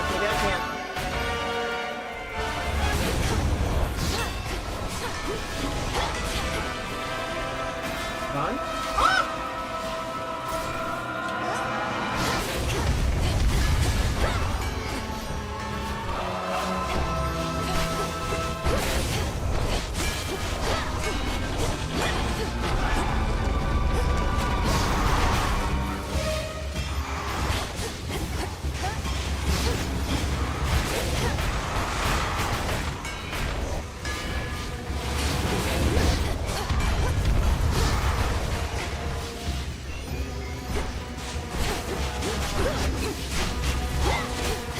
God, there's no fucking ad spawning. I can't do anything with that.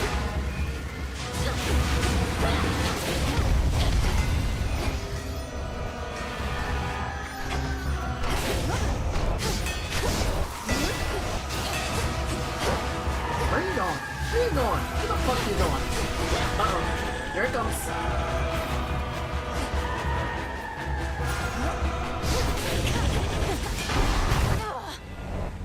Damn it! Return to Shadow now. It spawned a bomb on me. I got close though. Hey, Artemis. I got really close, so I'll take that. Turns out that climbing Mount Olympus can be rather treacherous, Phrenos.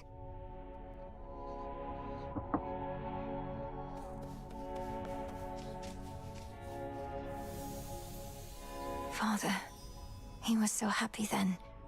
But now, Don't let the Titan break his spirit. Hey, Mel. Hey, Dora. Everything all right, Dora? Any new hauntings need evaluation or anything? Nah, I'm fine. It's just... I think I've hit a bit of a slump, is all. Happens, right? I'll get over it. Oh, she's got haunted walk. Good. May moonlight guide you. Suffer 1,000 torments. There you go. That's a spirit. Yeah, honestly, not a bad first go at it. Missed a spot. I hate you so much. Why are you here? You traitor. How dare you stand against me and our cause? And of all the nerve to show your face again here. You'll be cast out for what you've done. Okay, Malinoi, it's Eris. This is her job. Sorry, babe, but I'm not going anywhere. Thank Nyx and Hecate and their unbreakable oaths. Besides, you got me all wrong. Oh? Perhaps I merely mistook you for one of Nyx's other daughters who readily shot at me using the rail of adamant. No, that was me all right, and I had a great time. But I take umbrage with the traitor thing. Think I made clear I wasn't on your side. Yeah. Then you serve Kronos. Sure. The sonorous voice of the goddess of the hunt fills the clearing like a ray of moonlight, stirring the eternal souls of shades that there reside. She's not bad, is she? Not bad at all. I see that look and know you must be going through a lot, Malinoi. But don't forget what we decided here. We leave our worries at the threshold to this little clearing, yes. Though, don't you ever slip? Catch your mind drifting back to your concerns? That's what the song is for. It doesn't make our troubles go away. It's so we can face them as best we can. Nice. I'll have to join you another time. Hail to you, Witch of the Crossroads. It's Moon Mommy. It gladdens me to see you, Hecate. I have observed the stalemate upon Olympus holds, although the Titan Kronos musters forces in Ephyra still. Shall I continue monitoring them? Yes, Selene, do. Blasted Ephyra is the closest exit out of here. Do you suppose they are prepared for a single assailant to weave through their ranks? The Titan's forces are somewhat in disarray. Thus, no, I do not think they are sufficiently prepared for one of us. But I shall watch and make certain of it. For now, I must be off. Together we She's shine. so pretty. Farewell. Together we shine.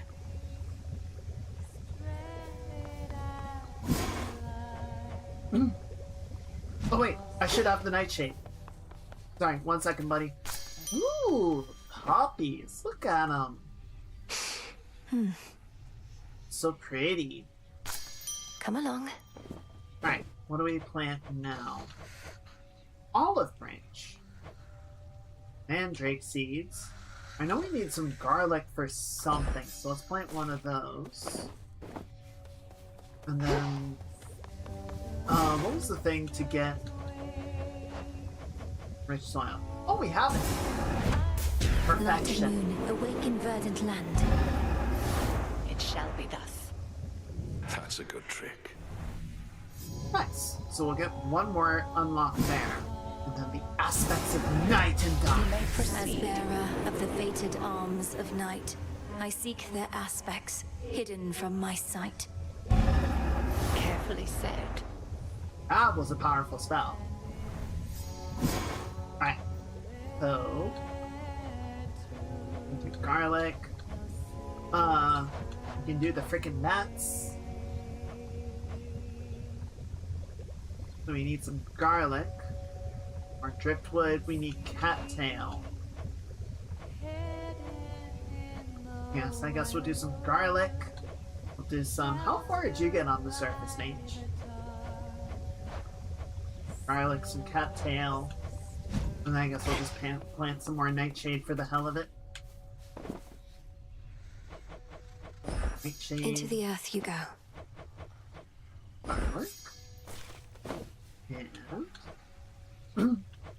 And let's do some wheat. Never know what we'll need wheat for. What brought you back that it would cause you visible distress, Goddess? We heard you made it to the summit, but reports are inconclusive after that. Or unbelievable. Some sort of infestation plagues the summit. Monstrosities abound.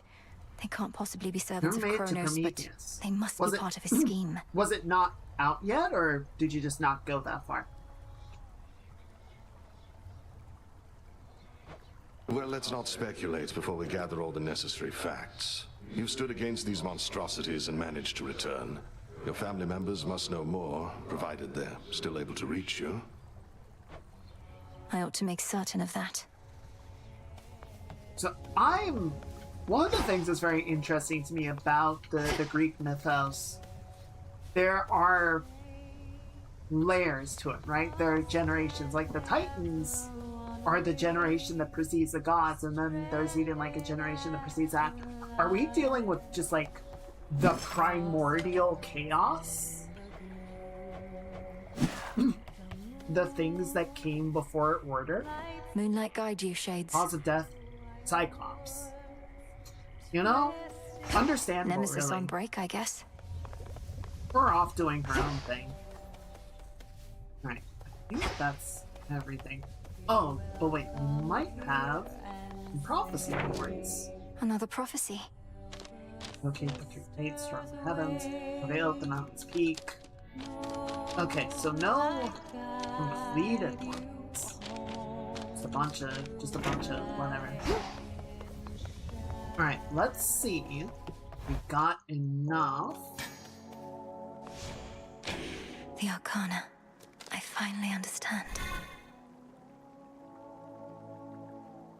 All in the mind.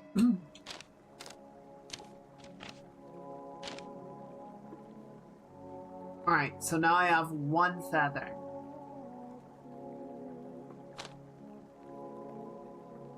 Any boons you have a 5% chance to include epic blessings. Activate all 5 cards in any other row or column.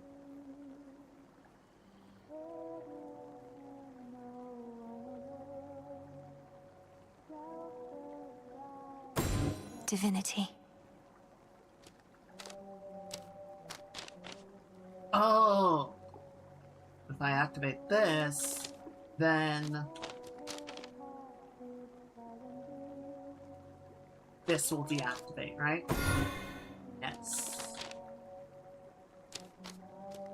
So I would need to move one of these two.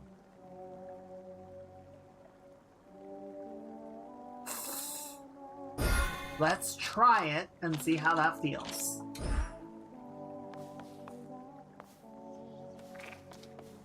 Tula, you made it. Aww. Oh. There's a good girl. Oh, look at the baby. Look at the baby. What does she do? Come along. Sprint by Tula and she will attack. The silver pool reacted to my We spell. got a shade come all the way from Mount Olympus here. I look like a Repeated. scratching post to you? Alright, we'll try her for a run. See how she does. You made it from Olympus all this way. Yay! Oh, you still got the park on. Lovely. The aspects of the nocturnal arms. Okay. Interesting. Okay. So much to choose from now. Where to even begin? But first... At last. Casinth, the black coat. Envelop me in darkness that our foes cannot escape. I like the sound of that. I am become Mecha. I always die before EG and never got a strong enough build to push that far. Oh, fuck the hell yes.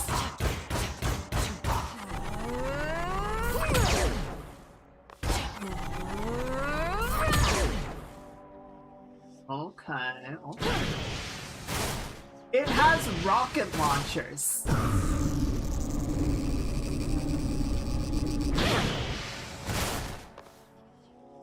Okay, I'm a little confused what the difference... Oh, it does more...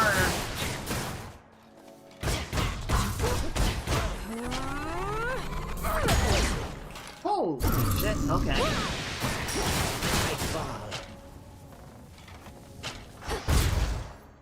Explosive finish. Everyone at ease. Tula?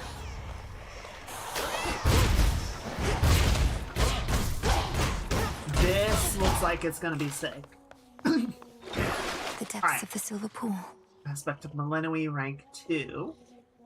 Gain magic and greater power for specials, alright? Whenever you use cast, so does your familiar, performing a psychic leash. Oh, cool! So it's like double casting. Or no. Harmful to foes less. Oh no! Okay, so the familiar creates a leash and anyone that crosses it, I guess, takes damage. Of moments. Whenever you use Omega moves, each fires in place up to 3 times until you use it again. Oh, okay.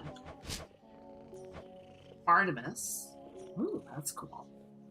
While you channel your attack, you occasionally parry, then riposte right after. Interesting.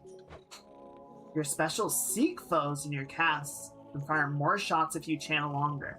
That sounds really cool. That seems like a really cool aspect of it. And there's the backstab damage from the first game. Okay, cool. Aspect of Moros. Your attacks linger for 2 seconds and explode in a blast if struck by the special. Interesting. Your Omega attacks fire a Daybreaker. It deals damage in an area around it every 2 seconds. Huh, okay, so it like... Instead of just being like the normal wave attack, more of like a bullet hell. But it does AoE damage. Interesting.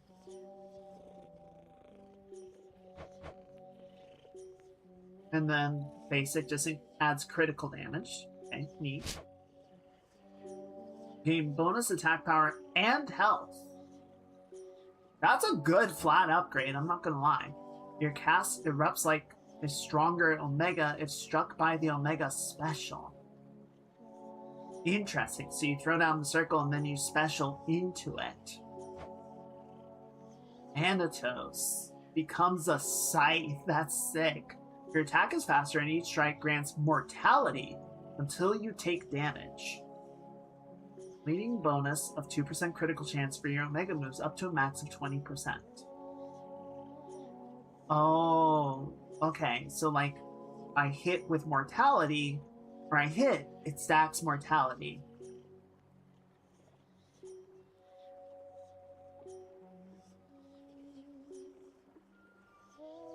Okay, interesting. Your attacks have more power for each shell fired and not yet retrieved. Okay. Medea. Your attack stays within reach and explodes after landing the special. Okay, that's kind of interesting.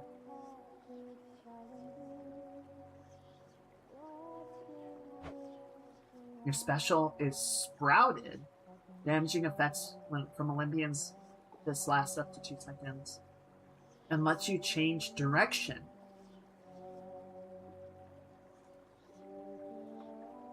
I'm not sure what all that means, really. Damaging effects from Olympians make this last up to 2 seconds when you next use it.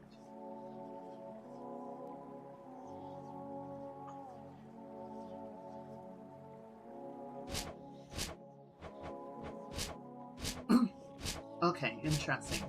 But there's no... I don't have an aspect for Black Coat. Guard and retaliate with mighty attacks, ensuring none escape with seeking special. Oh! Oh, I parry! Like there's a shield up while I do my Omega. Okay, interesting. Alright, Let's do one more overworld run. I feel like we're just kind of doing that today. We'll head for the underworld next time. Beginning assignment. Keep deciding what's going on. Ask any god upon Olympus whether we think you ought to join in our defense here, or take the fight to Kronos in your father's realm, and you'll get a range of views. A range of highly civil views, which we don't fight about at all. Yeah, dude?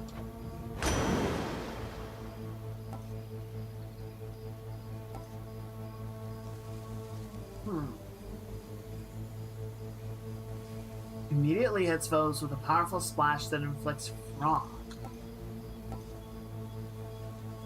Specials hit foes with a splash that knocks foes away. Sure, give me that. Now.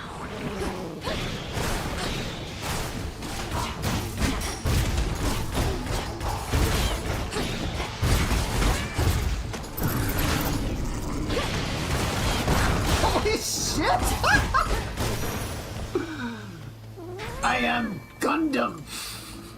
See that one, Tula? Oh! Caught out. Aw. You did it, Tula. That makes sense. The cat auto fishes. That's so cute. I love Tula. She's good. This'll be quick. Show me your fury.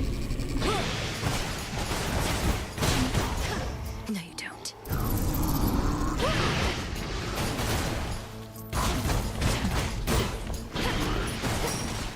Go, my child. Inflict maximum carnage. Holy shit. That's insane, dude.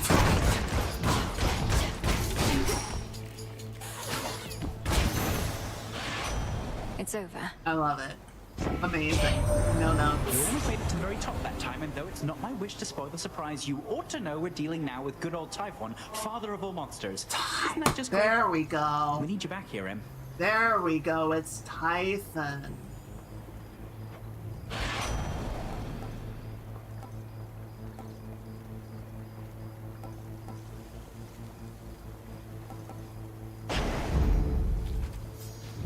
That makes sense.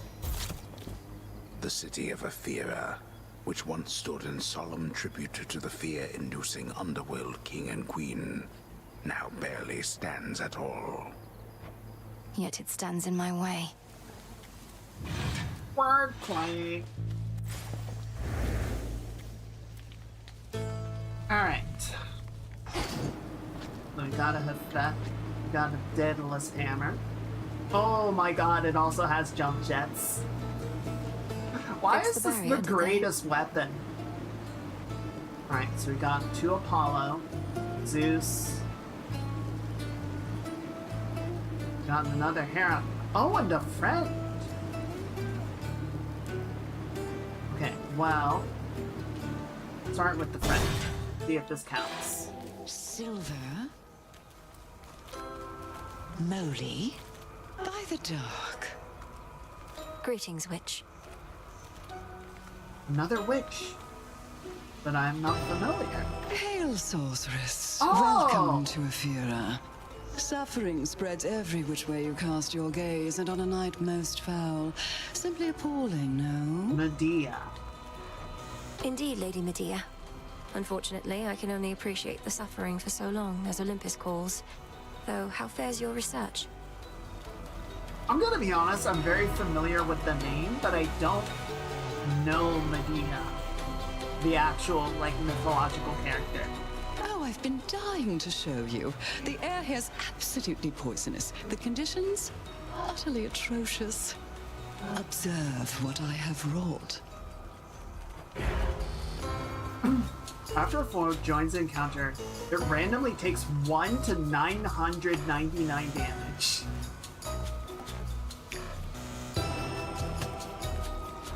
% chance to find money. Up to 1 per location, though. That's not that much. Of course. Night protect us. Moonlight guide you, milady. You honor me. So, if I understand this boon correctly, every foe that shows up, there is a chance that they will just die instantly, which is incredible. They're drawn to the moonlight.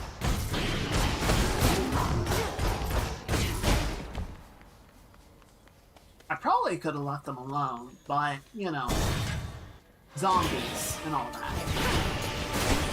There's my target.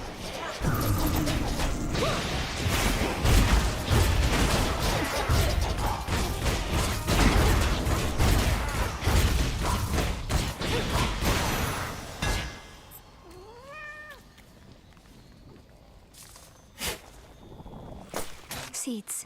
Oh, I thought the boulder was what I was going after. After blocking with your Omega attack, your special auto fires 5 shots. Okay, neat. Specials launch and fly faster. Your attacks are 35% faster. Interesting.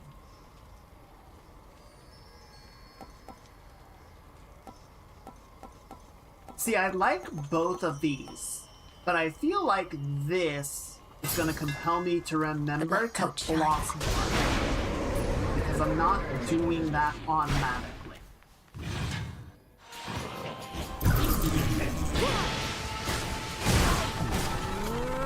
Right.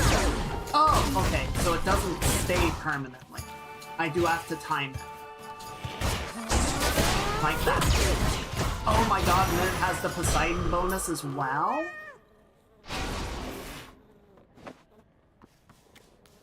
Insane.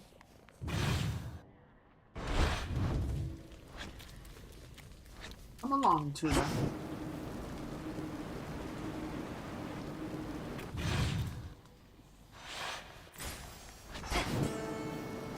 Alright, so that's interesting.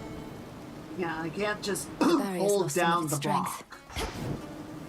I'll need to be smart about it. Cutthroats.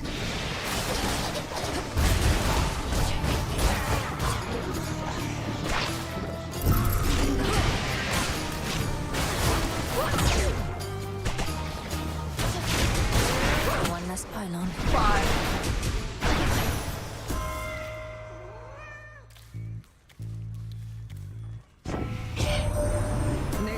That Strife Incarnate recently decided to show up as she is wont to do.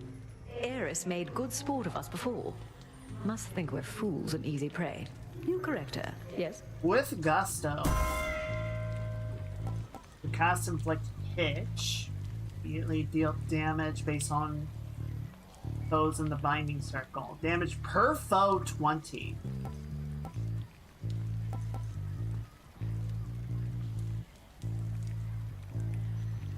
Okay. Not bad, not bad. Oh, I thought this was an open door. Disappointing. I do love the bonus rewards.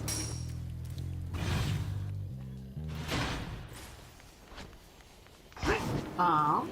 Let's see. Additional magic. Admittedly, this thing takes a surprising amount of magic, like more than I would expect it to. So it's not a bad idea to grab that. Anything else down here? Let's go ahead and get our Selene going.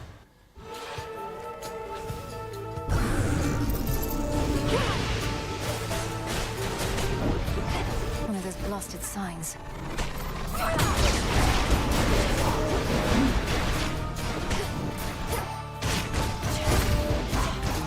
I'll tear it apart.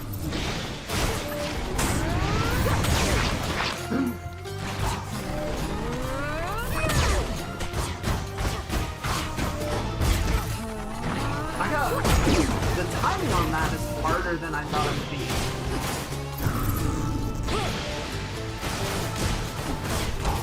And now for you. I'm gonna have to get used to that.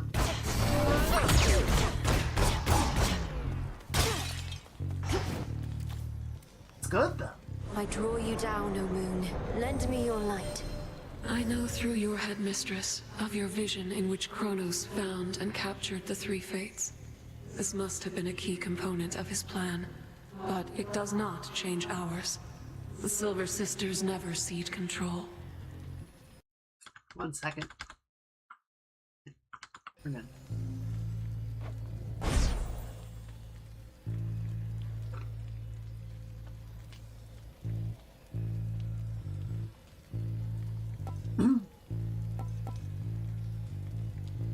My greatest strength is yours. What if we just dropped the moon on them? I'm already a Gundam. What if we just did a colony drop?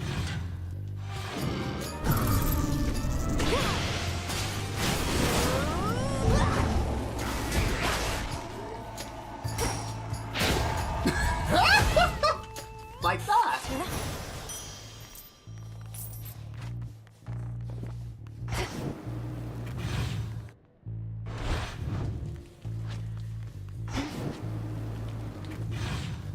Alright, I think it's one more?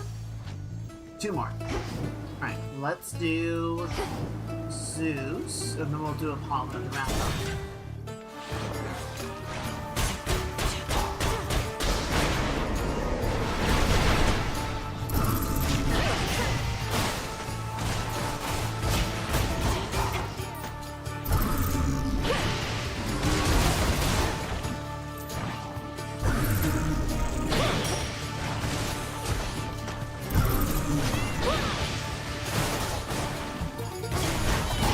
Oh, the house is just gonna keep spawning. Okay, I see, I see.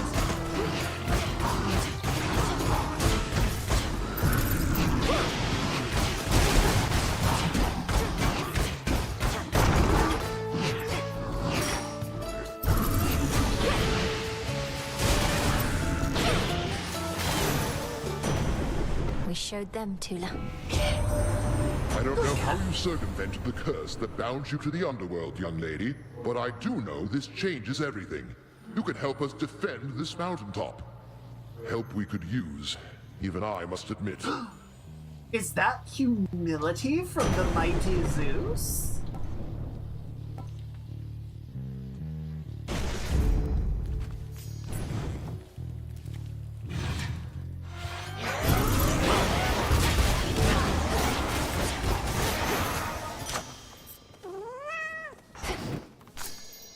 Good find.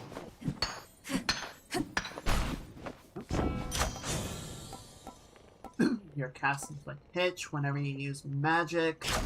Sure. One. There we go. Like, why can't I leave?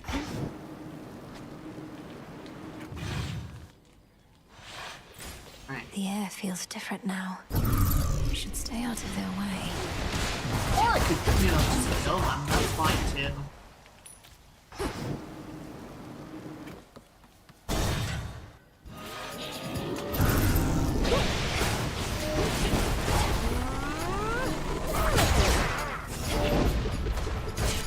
Death to Kronos.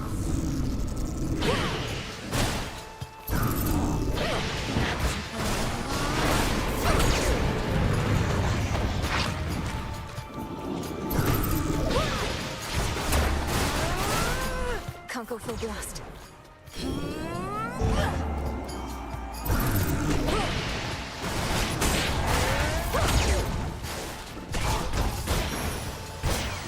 There we go. That's how we do it.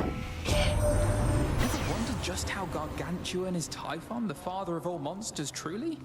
Well, you need but pay a visit here and you'll find out. Till then, we'll just have to fend him off. Good luck with that, bro. Whenever you cast expires, restore man. Take damage automatically. These all foes in the league.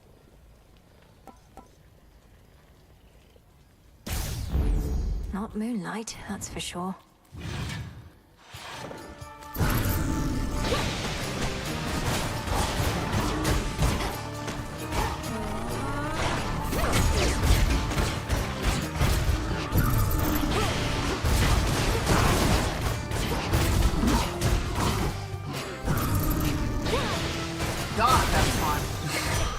soul tonic. Nice. That. Come on, Tula. Good, clear out. Yep, there you go. Wait, was there... I heard a thing.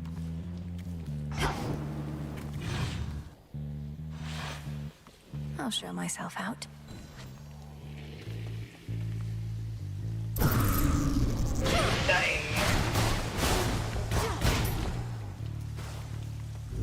Not thirsty, but hey, the barrier's down. Alright, we got 200 gold. Nice. Could be enough to buy something. Doomed city at her back, the princess of the dead heads toward a dismal pasture, where she senses that she is not exactly being watched. Polyphemus must already know I'm here. There you go.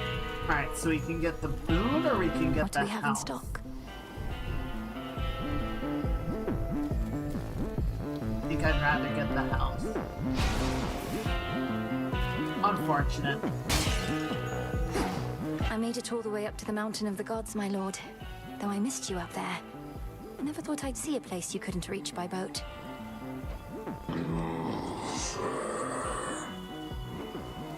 You have a very good distributor. Farewell, Lord Charon. Oh, there she is. You know who's disrespected me like this? Nobody. Nobody took my sheep. Took my eye. I get it. Yes, well, sometimes we've no one to blame but ourselves. Nobody's gonna pay for all that someday. But you're gonna pay right now. Metaphorically, I mean. I'm not gonna take your money. Just gonna eat you. Bones and all. I like this guy.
Thank you.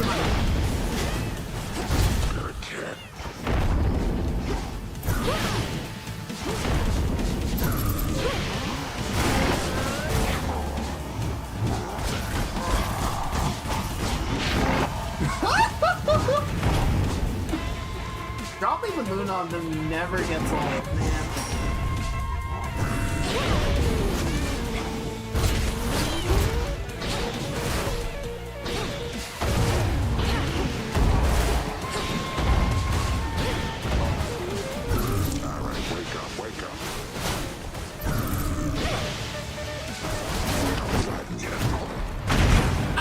Motherfucker! Glad I got that first when I did.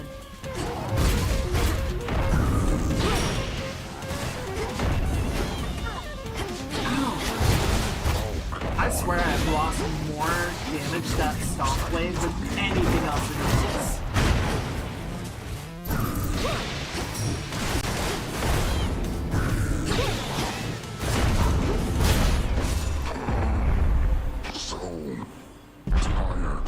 Oh, the sheep on his back is really cute. You did it, Tula. Into the purse. Good cat. Tula's fun. I like Krynos, but Tula's kind of like having a summon minion all the time. The spirits of the dead.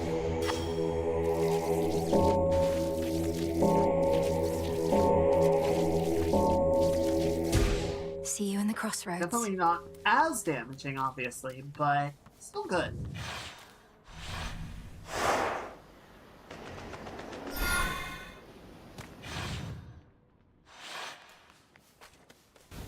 Now onward to the rift. It's still connected to the main fleet.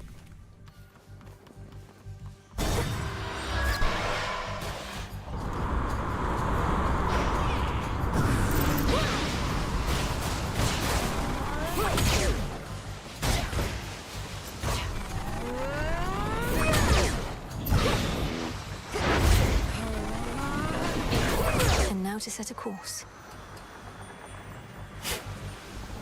I guess part of the thing, I'm not 100% sure what is parryable and what is not. You know?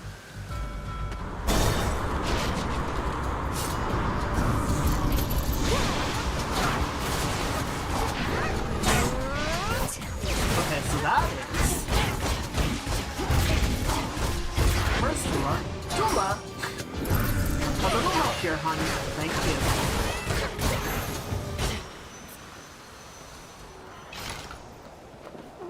Exit gateway activated. Alright, the next one.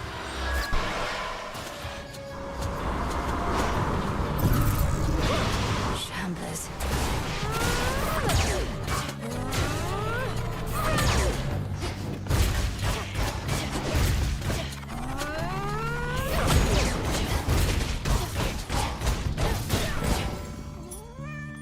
Right, well, you know I always want more health.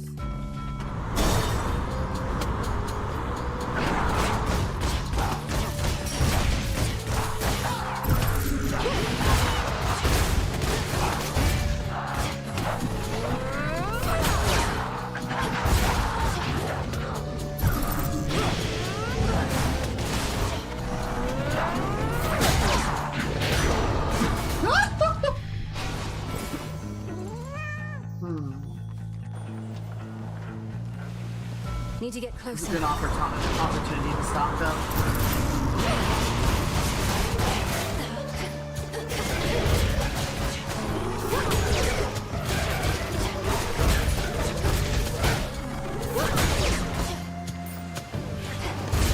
No, you don't. No, you don't. No, you don't. No, you don't. All right, Tula. All right. Hit stop. Lord Charon's ship. What do we got here? Just enough for the good. Fear for the younger generation. What can you possibly achieve when you're born with our worst qualities and not merely our best? Take good Apollo here. Just like his father. Yeah. Zero chill. Oh, stepmother, don't all we gods aspire to your husband's excellence? I do appreciate the kind comparison. My fair cousin likewise surely has her father's finest traits. There's a lot of subtext. Nation Khan, the first foe you slay, returns to fight for you. Holy crap. I do want that, but I'd be a fool to not take the duo. Our bond renewed. There's a lot of gold on this boat. How does it not?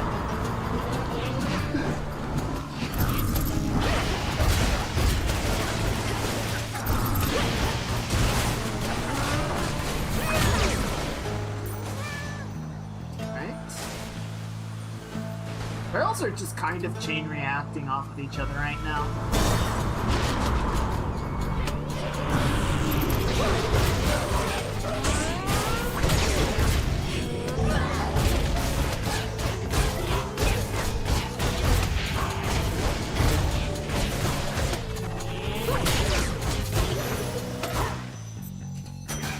Right. Time to abandon ship. Okay, we're done already. Oh, right. Okay, Charybdis is the mini-boss. How is Charybdis a mini-boss, dude? She's so mean.